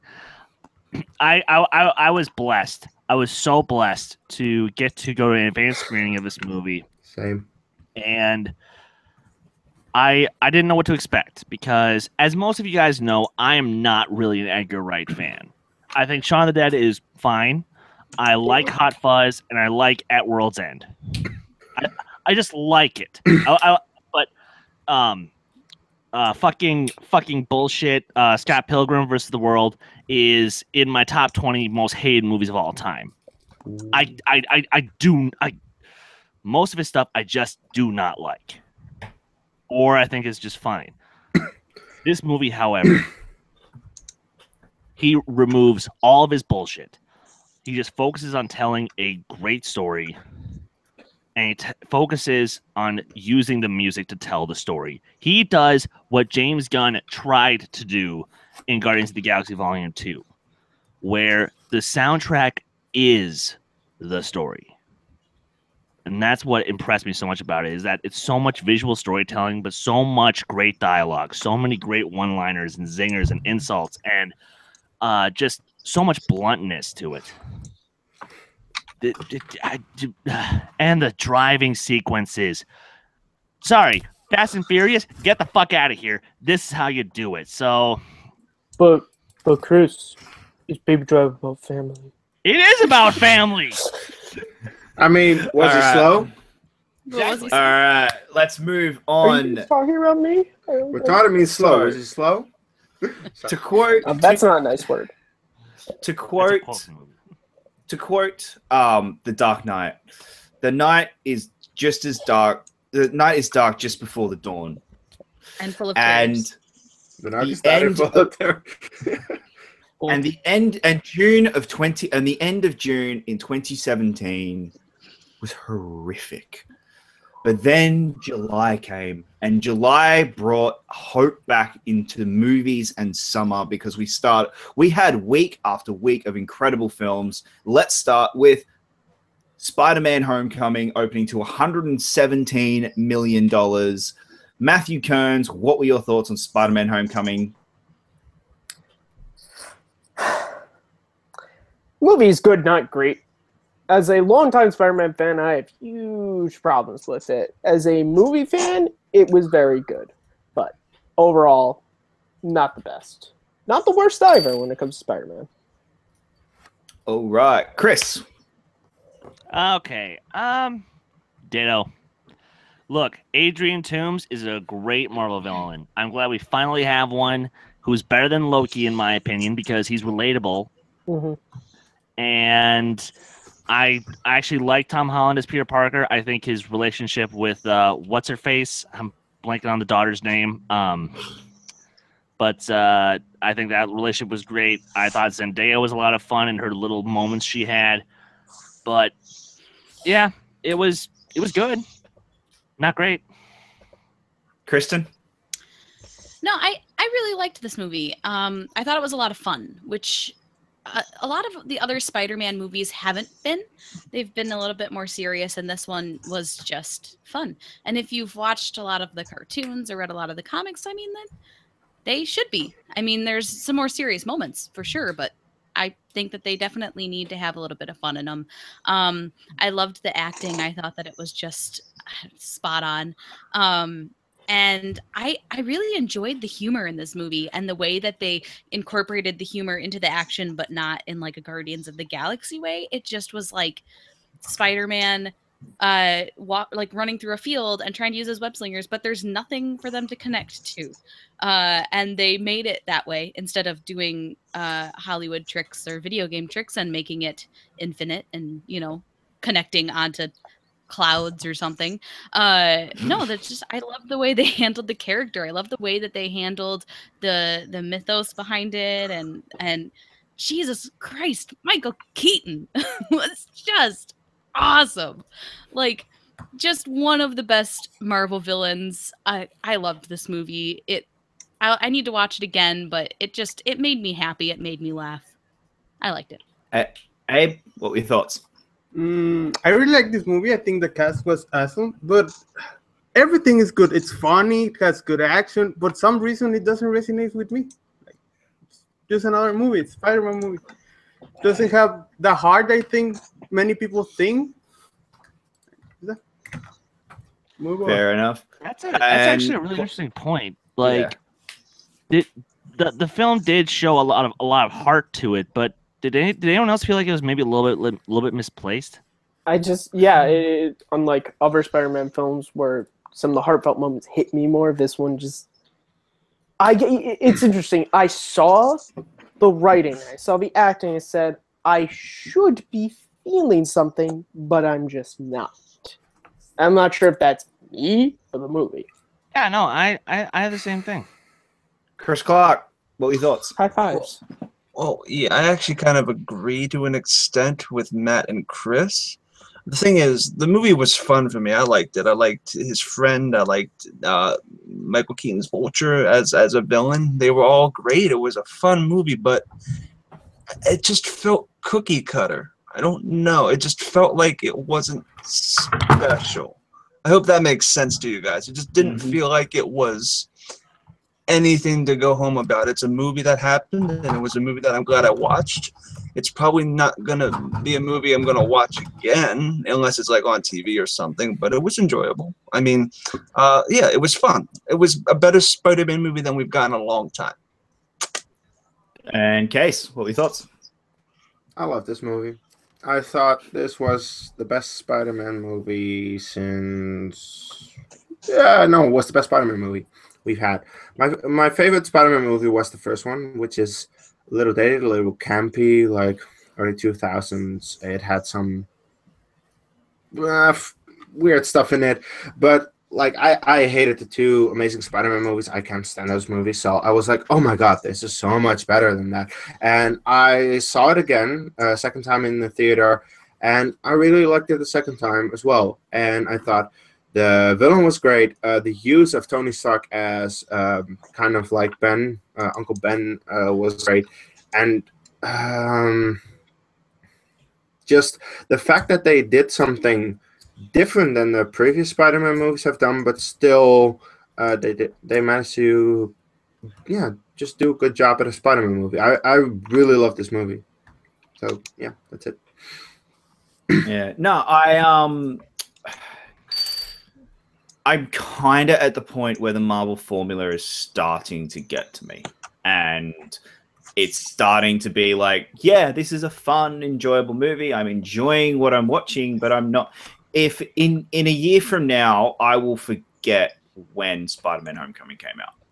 Like, it will be... Did Spider-Man Homecoming come out this year or last year? Like, it will be at that point, just simply because the Marvel formula... It works, but now I'm at the point where they've used it so much, I'm kind of like, all right, let's move on from the Marvel formula. Now, hopefully we're going to start seeing that in Phase 4. We are going to start seeing them move away from it. We are towards the end of this, but I enjoyed Spider-Man Homecoming for what it was, but in the larger scheme of the MCU in general, I just kind of was like, I'm at the point where I've kind of moved on from the Marvel movies, but like from the Marvel formula. Let's move on to another big weekend. It hasn't performed anywhere near what the other two did, but War for the Planet of the Apes opened. Matthew Kearns, let's start with you on War for the Planet of the Apes. Have not seen it. Okay, let's start.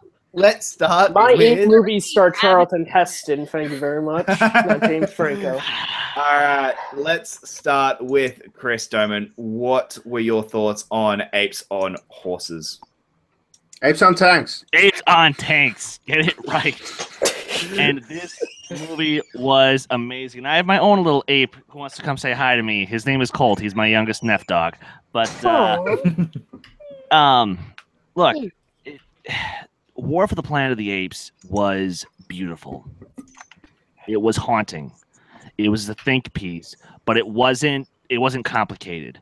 It was fun, but it wasn't jokey. The action was crazy, but it wasn't unbelievable. This was single-handedly one of the most grounded yet amazing films I've seen in a long time. And good fucking God, I'm so pissed because I know for a fact Andy Serkis will not get an Oscar nomination for his performance as Caesar in this film. And that kills me. That fucking kills me. Kristen, did you see War for the Planet of the Apes? Nope. Move along. Okay. Chris Clark, were you able to see it? Yep, I saw it. I actually really, me being a huge fan of the Planet of the Apes franchise, I really feel like this stood on its own, even above the other two. I like two a bit better than this one, but this one, it borrowed a lot from some of my favorite war movies and some other war movies that maybe you guys are familiar with, like The Great Escape. But even though it borrowed some things, it was just a really good way to end that trilogy. You could argue that that trilogy is probably one of the best trilogies ever outside of like Lord of the Rings or Toy Story. So yeah, it was super solid. I loved every minute of it, and I'm getting it on Blu-ray. All right. We do just want to apologize. We have lost Chris just because there is a massive storm in Minnesota at the moment, and we have lost Chris. However, we are still running. I believe that we are still running. We and are. we're all okay. The video will be very jumpy because we have lost control of that.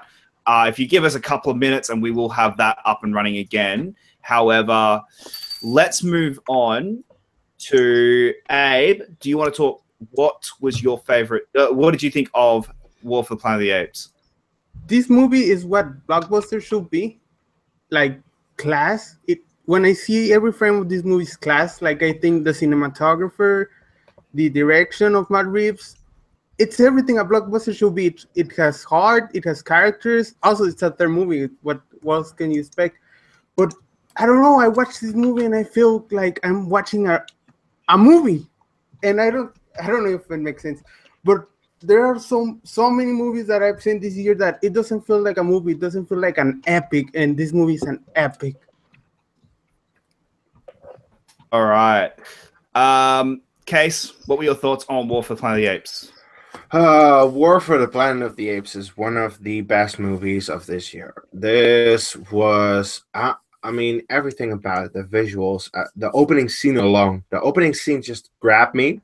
And the movie never let me go because I have loved the new Planet of the Apes movie since Rise. I loved Rise, I love Dawn, and I love War. This is a great trilogy. We finally have it again, a great trilogy. Oh my God, I was so happy with this one, and it just sucks that this movie will probably not get a lot of Oscar noms as it should, which Chris already said. Like, that's an atrocity. This movie deserves so much more than it is actually given credit for, because it's not making that much money at the box office. It's not getting the Oscar praise, but it's one of the best fucking movies of this year. And people, just do me a fucking favor and just watch this fucking movie already and give it some love.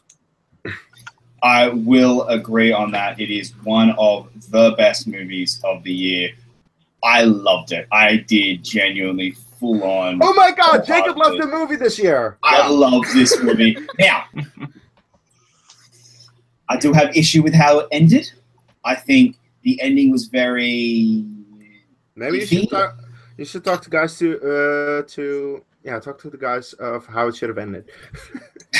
No, I just think the third act was it went exactly where you thought it was going to go and didn't really, like, surprise, hey, we're doing anything different. But look, I enjoyed the hell out of it, and I did really, I love this movie. So, let us move on. The next week, we have arguably the biggest surprise of the summer in Girls Trip, and Dunkirk open this weekend, and Valerian, City of a Thousand Gods. Now, I know what? Gods? What? Thousand Planets. Sorry. That's a lot of gods. Yep. All right. Kees, your thoughts on Valerian? I really dug Valerian. This movie was really enjoyable as an original fantasy sci-fi movie that we haven't really seen before. I'm like, wow, this movie was really enjoyable. A lot of interesting visuals, a lot of interesting world building. It just the acting was not that good, but I was okay with that. I just really liked Valerian as a movie, and I think Chris did it well. I enjoyed the hell out of this movie, a little more so than you did. And yes, Robert, thank you. Underrated as hell. Why? One big reason. We got to see an entire universe built, literally just from the ground up. This was based on an existing property, but not a lot of people had heard of Valerian and Lordaline. No one had heard of them, really. And we got to see brand new worlds. We got to see honestly, I never heard of an interdimensional shopping mall before I saw this movie, and that was fucking awesome. It was great. No, and you know what? Sure, the performances at times were a little iffy, but I love the characters. I love Valerian. Okay. I love Lordaline. I will go as far as saying that some of the dialogue, some of the things happening in this movie in terms of love story was as bad as Anakin and Batman in Attack of the Clones, and yes, that is really, really, really fucking bad. I won't go at that level. I'll say Revenge of the Sith, where half of it's good, the other half not so much. But yeah, no, and of course the score. Oh, it was so good. So yeah, I enjoyed the hell out of it. Did anyone else get to see Valerian at all? Abe, did you get to see it? Yeah. All right. Come on, let's annoy both of them again. It's fun. I love doing this. That movie's like a wave. It has really big parts, like really good ones, and there's falls and dies and keeps dying. It's boring. It's a boring movie. Like, doesn't make sense at all. All right. You know, we agree to disagree, but I love your comparison of a wave. That was awesome. Did anyone get a chance to see the breakout hit of the summer in Girl Strip? Did anyone see it? I need to, though. Yes. It's one that hasn't opened in Australia yet, so I haven't been able to see it. But yeah, it really had. Oh, I'm sorry, my country is delayed, but it really is the breakout hit. I mean, it's number 10 at the box office at the moment. It's on $105 million. That's insane for this film. Like, for a film to open up against Valerian and Dunkirk to be at the number 10 film of the year is just insane. But let's talk about what is personally my favorite film of the year. But Kristen, I also know it is your favorite film of the summer. So what did you think of Dunkirk? Loved it. I mean, there's a lot of fun movies that came out this summer, and there's nothing necessarily fun about Dunkirk. It's one of those movies that you watch and you experience it. And I know a lot of people have an issue with the timeline and that it's not a linear story. And also there's critique about the characters not being well developed. But I think the point of the movie is not the characters. It's not the development of these people. It's about the event. It's about what humans will do to survive and how they work together to do it. And in some cases, not work together. It shows both sides of it. It shows both the good and evils of humanity. And it also shows how people will come together to survive in these situations. Sorry. Yes, okay. And the way that it was made was just beautiful. I mean, some of these shots are just breathtaking. The sound design and the score are just, oh my God. This movie, like, I mean, you have to see this movie in a theater because you sit there and you're watching it, but you can like feel it in like your chest because the music and the sound design is so good. Like, I love this movie so much. I think that I could go on for like maybe an hour about this movie. I do have a question for you. Would you say Dunkirk is the Mad Max Fury Road of 2017? I mean, no, because it's not Mad Max Fury Road. What do you mean by that? What I mean by like is it aesthetically is so pleasing on so many different levels, but the story and characters are what could potentially make it a divisive film, as a minority has sort of come out of the woodwork to say about the film. Yeah, I mean, I think that that's fair in that the movie is a visual movie. But I think it's a bit different because the characters in this movie, the ones that are developed are the civilians.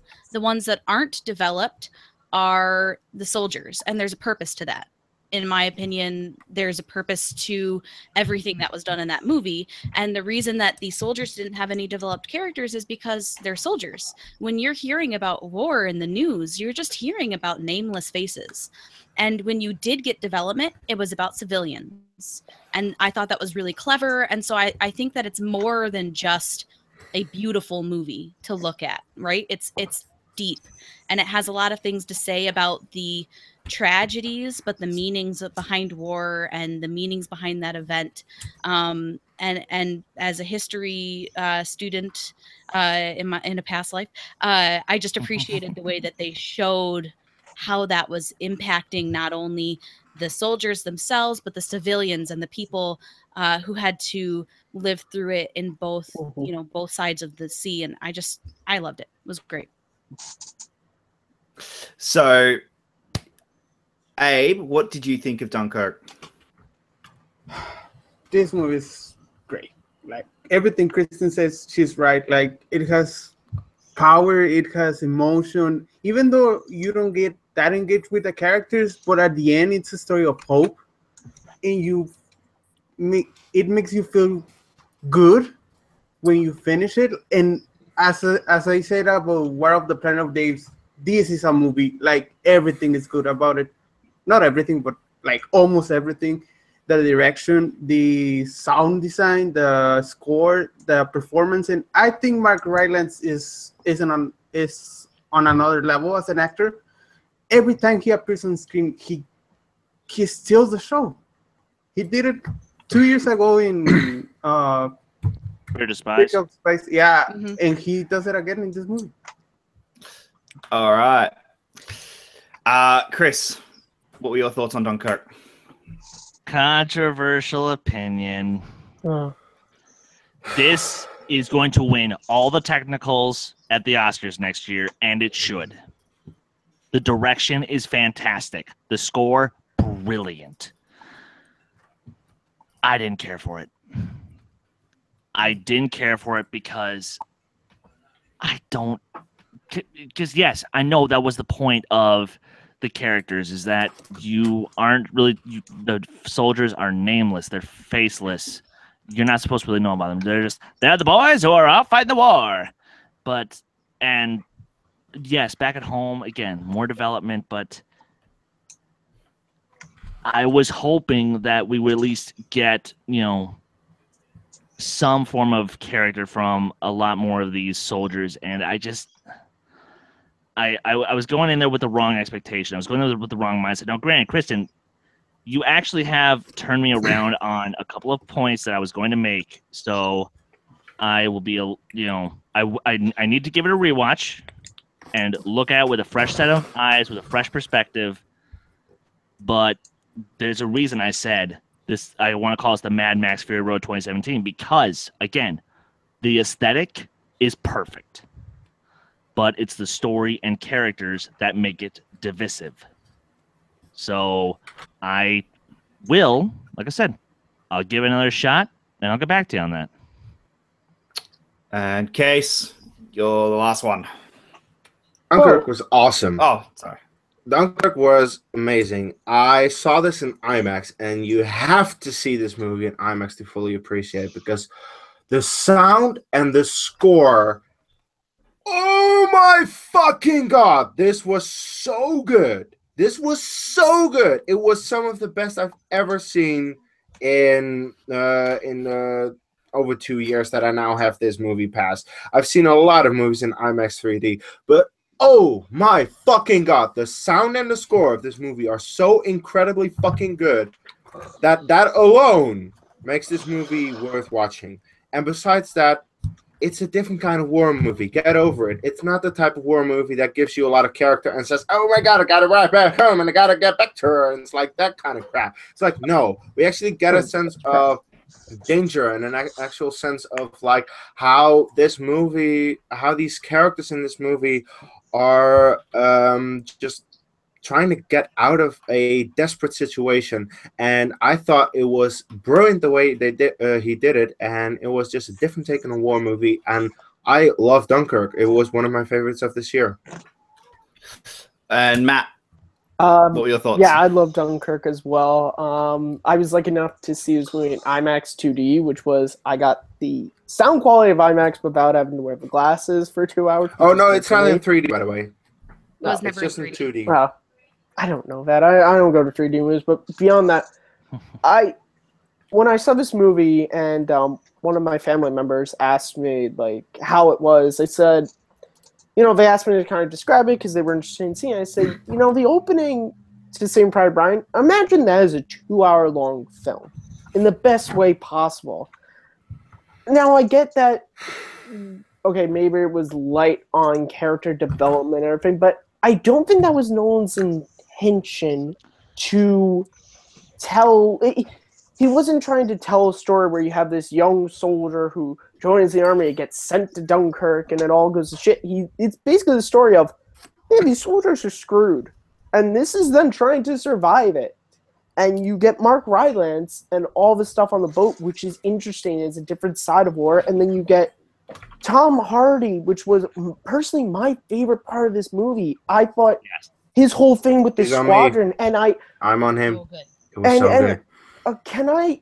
Am I allowed to spoil the movie, or am I not? No. Try not to do spoilers. It's not totally a spoiler, but just Tom Hardy's final scene was my favorite scene from that movie, and I was like kind of pissed because we're never gonna get the answer to that scene. But you know what? We don't need to, and that's what I loved about this was that sometimes happens in war. You meet these soldiers, you go through hell, and then you never find out what the hell happened to any of them. I mean, that's speaking from someone who had family member in World War II. My grandfather never knew what happened to like most of the people who he was there with. I want to just say something that is, I think this is Nolan's best movie. Wow. Like, and I know what that means. I think this is Nolan's best. I can see why film. you say that. Other than look, I love The Dark Knight. Okay, I love The Dark Knight. I love Inception. I love Prestige, and I love Memento, and I love Insomnia. I love pretty much all of his movies, but this and Batman Begins. I don't like Interstellar or The Dark Knight Rises, but I do. This to me, it's harrowing. It is emotional. There is not a movie that I have thought about more this year than Dunkirk, and if this movie came out in 2015, I don't know if it would be one that I love. If it came out in a better year of movies, I don't know how I would have felt about it. But because this year to me has just been so down, and this is a movie that's just resonated with me, I think it was a mistake to release it in the summer. I think this was a huge mistake to make this a summer blockbuster. This is a November movie. This is a late October, early November movie. I get it. Thor Ragnarok's coming out. Justice League and Dunkirk should have swapped dates. Like, Justice League should have been on this date and Dunkirk should have been on that date. But that's a different story. Look, we're not going to get into August because I'm 90% sure most of us haven't seen the movies there. Hey. I'm trying to think. Have I seen We've seen a couple of them. Nothing has, but nothing has turned up is going to turn up in our bracket. Okay. Can we talk about the best movie re-releasing in August, please? No. Okay, sure. You got all right. Let's just talk about the movie that opened this weekend, and that is 3D Terminator 2. Kees, talk about it. I saw one of my favorite movies in 3D, and it was fucking glorious. I love this movie so much. It was amazing. Seriously. I've seen T2 so many times, extended version and regular cut. And sadly, this was the regular cut. The extended version is way better because those 15 minutes do really add a lot to this movie. But I just love seeing one of my favorite movies on the big screen in 3D. 3D was pretty good, I'd say. And just T2 is one of the best. It's the best action movie, in my opinion, ever made. Really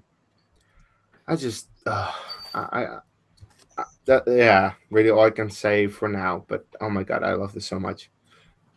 Yeah, it was great. I actually just saw it today, and the 3D is some of the best conversion I've seen. But also, just if we're on the re-release train, it's not August. It comes out next week, September 1st, release here in America. Close Encounters of the Third Kind is getting a re-release.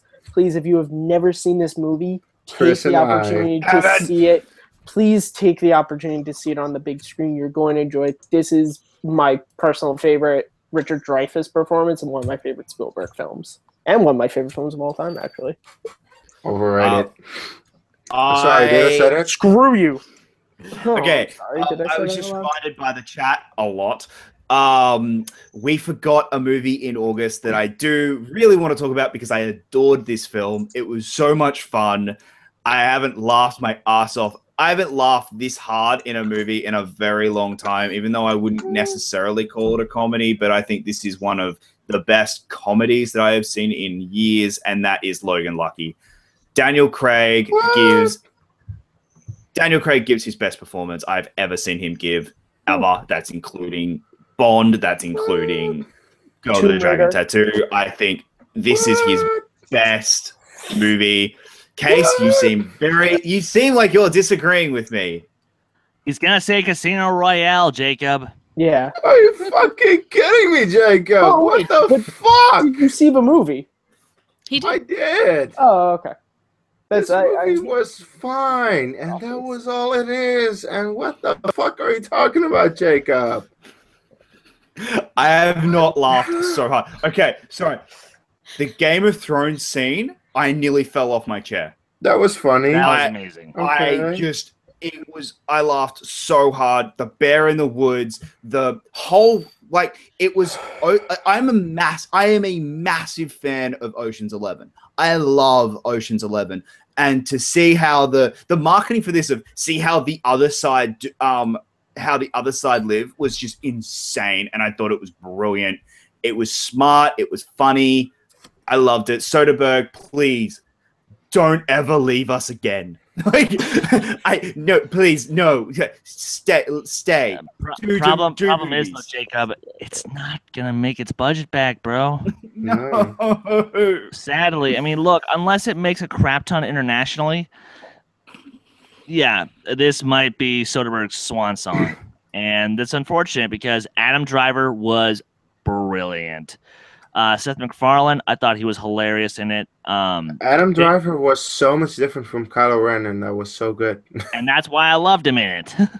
So was Channing Tatum. He was very different from his usual performances in it. But I don't know. Currents, did you actually get a chance to see this? No, I didn't get a chance to see it. I really want to. But to everyone out there, the Jen Kemps of the world watching now, I want a meme, artwork, whatever, of Soderbergh and Jacob, except it's the ending of E.T. where he's like, stay.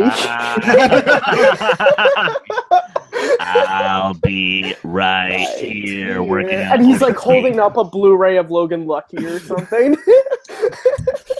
Shit. That being said, let's really quickly, we've got a quick bracket that we wanted to do about and try and work out what is Take Three's best movie of the summer.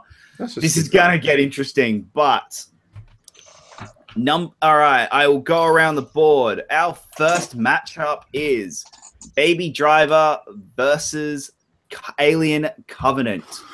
Just say the movie. Kees, what do you got? Baby Driver. Easily. Chris. Baby Driver. Matt. I'm just going to take myself out of the tournament since I don't feel like I've seen enough movies to vote on it. Okay. Fair enough. Kristen? Baby Driver, easy peasy. Chris Clark? I'll say the driver of the baby, but I'm with Matt. I'm probably not gonna. Yeah.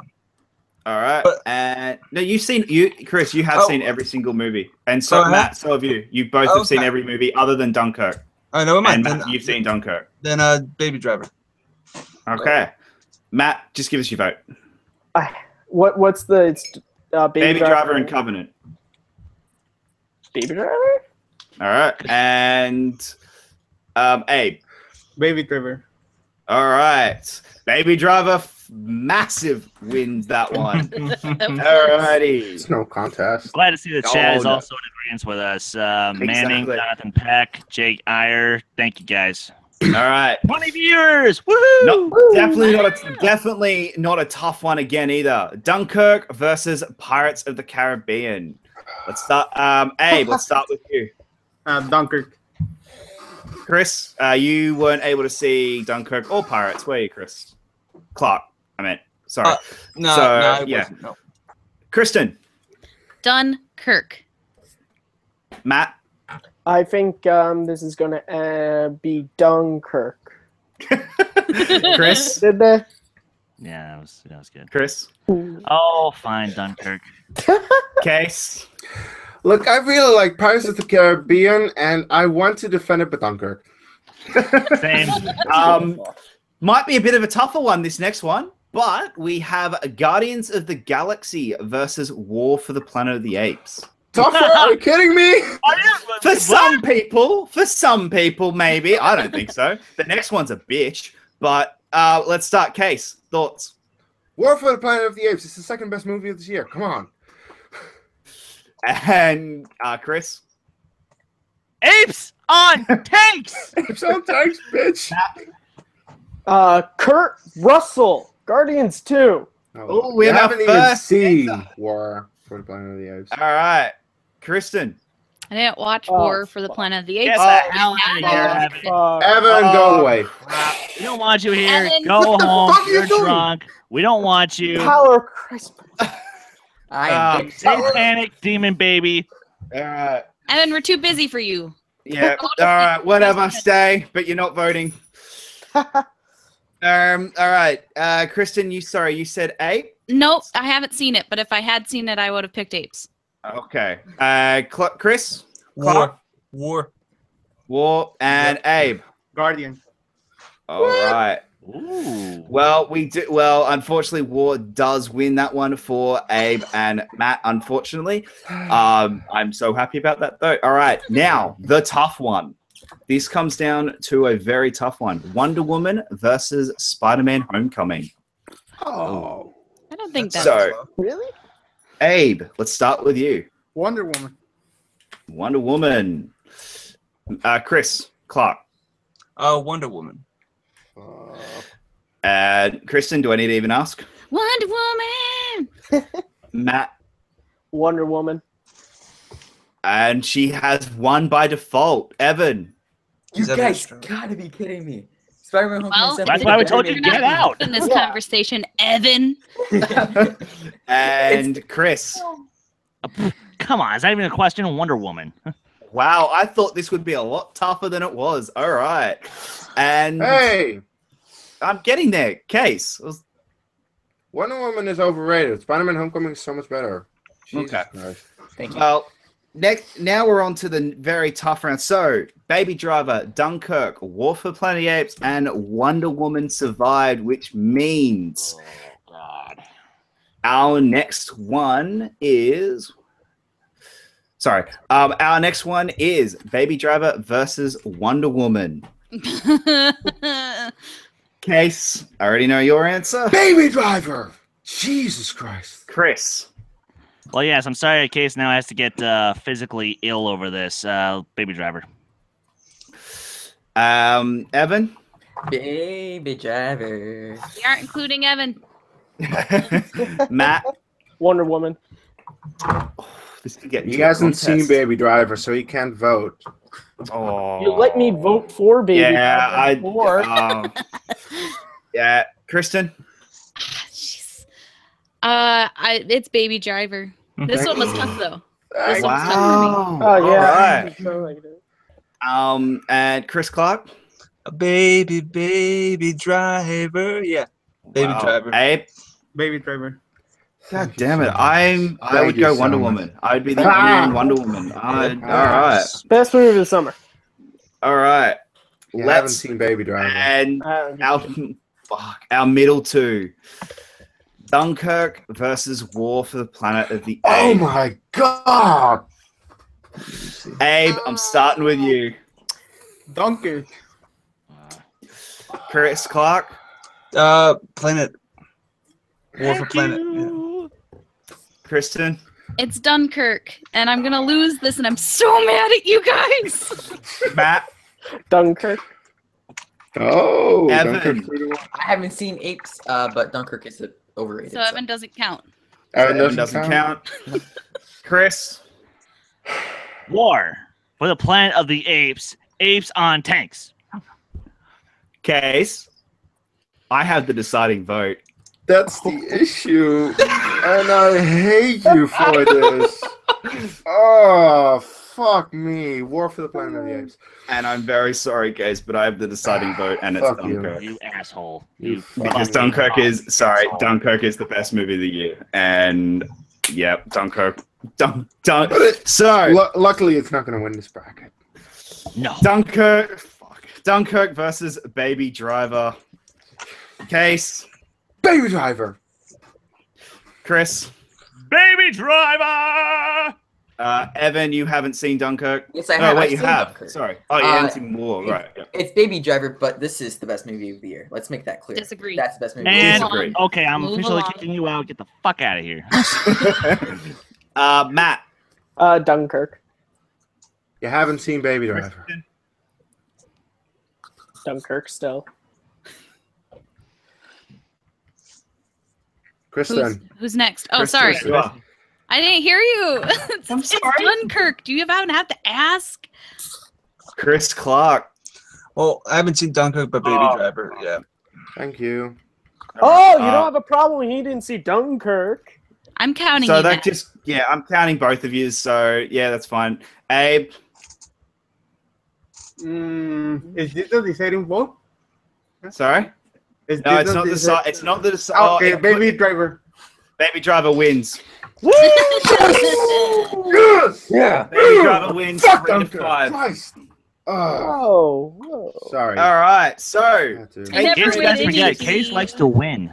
take Yeah, 3 have no, officially but said that. Baby Driver is the best movie of this year, and there's no arguing that. It's so There much is. better in every fucking way than Dunkirk. I think there Christ. is. There's arguing that because I Yeah, have it. there's a lot of Oh, argument. yeah, Not. Kong Skull Yeah, Island. she did pretty good. But guys, What? You like Skunk Skull Island? What's the problem there? Take them to guys, that is our official bracket for Take 3. Our one and 2 movies of the year are Baby Driver and of the summer. Sorry, are Baby Driver and Dunkirk. Because I just had a brain fart then for a second. However, next week, guys, we will not be having a live show. The reason Well, for why is that, is, Jacob? I wonder why. Is because next week we will be doing our live charity watch along right here on Take 3 Productions. We are starting at 6:30 Eastern Standard Time with 6 p.m. not 6:30, 6 o'clock with Eastern Standard Time with The Hobbit, The Desolation of Smaug, with An Unexpected Journey. Learn to speak, Jacob, and it would make my life so much easier. So we are starting with The Hobbit, An Unexpected Journey. Then we are going on to A Hobbit, The Desolation of Smaug, starting at 6 p.m. next Friday. On Saturday, we move on to the Battle of the Five Armies, starting at 3:30. God help us all.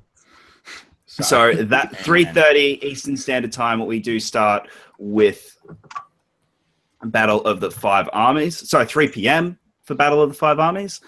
And then we move on to the Fellowship of the Ring straight afterwards.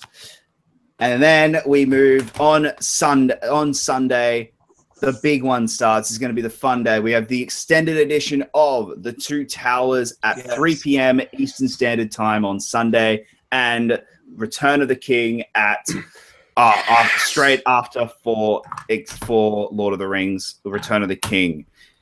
Guys, I just want to thank everyone so far who has donated. You have all been fantastic. We have done so well in this. I cannot thank from the bottom of my heart everyone who has donated so far. I'm thanking you so much. The watch along is going to go for all 3 days. We're going to do 2 movies a day, and guys, we've got some amazing guests. Rachel Cushing is booked for Fellowship of the Ring.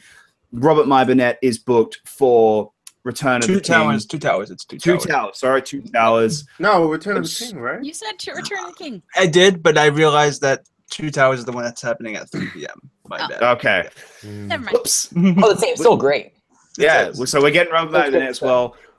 We may have a few more guests popping in and saying hi. It really depends on their certain circumstances. But guys, I just want to thank you all so much for everything you have done into helping us with this event. And because this one so far has already been such a success, we have a really special one coming up for you in November that you will find out at the very end. When we finish Return of the King, you will be able to see what our next one, taking place somewhere far, far away. So guys, Evan, It's the Mark and Mark Planet of the Apes movie, isn't despite it? the fact that you haven't been here for the entire show, this is technically your show. Yes.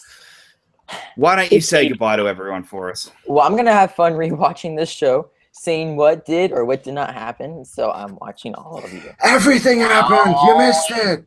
Always watching. So yeah, you guys can find me at EvanDeGraff15 on Twitter, and make sure you guys watch the Reactor Summit. Jacob puts a lot of hard work into it, and it's a really fun show to be on. And you actually get to see our faces. So yeah, watch it. All right, well then I'll take over, and that's our show for the night. Thank you, Evan. Kees, where can the good kids find you online? Oh, me first. Oh, I wasn't prepared for this. Fuck me. I suck. Where can you find me online? I'm thinking. Where can you find me on? Oh yeah, I'm the Dutch Movie Guy on YouTube and the Dutch Movie Guy on Twitter. And otherwise, you can find people yelling on Take 3 at me. Yay! Thank you for having me on. This was a fun show. Yeah, no, so this might be quite possibly be the best show we've had in a while. Kearns, where can the good folks find you online? You guys, as always, can find me at Kearns_Matthew on Twitter, MattMovie611 on YouTube, hosting Movie Fandom Show every other Wednesday right here on Take 3, and of course, on all the reactions for Schmodown, show them some hard support for my favorite teams, all right? Go Team Mac and God. Deal. Speaking of showing support for their team, Clark. I am so sorry. Also, spoiler alert. Yeah, Spoiler alert. But where can the good folks find you online to send you condolence cards? Get well soon, Chris. Yes. I do want to correct. Yes, Robert Myburnett is going to be on for Return of the King. That was my fault. God damn it. I meant Two Towers. Anyway, He is done with the Return Fellowship of the Two Towers. Yay. An unexpected fellowship. I'll say I thought it was the Battle of Smog, but anyway, you can find me at ChrisClark8788. Those numbers mean nothing. Or you can find me on YouTube at No Man's Land Entertainment. He's on for the Battle of an Unexpected Smog. there you go. All right, Abe. Welcome for your first time finally on the show live with us. Where can the good kids find you? You can find me burning dollar bills at Twitter. Yes. Abraham F25 and my wallet after watching the Emoji movie. Oh my God. Can we? Oh, I'm sorry. I know I'm taking on the show. Can we all slow clap Abe here for not only the graphics he does every week, but just for this show? Holy, you are a bad motherfucker. In the best way possible. In the best way possible, indeed. Kristen, where can the good folks find you? How do I follow up Abe? You should have gone last. You can find me online, Twitter, Instagram, Stardust Business, Smith_K10, the number, not the word.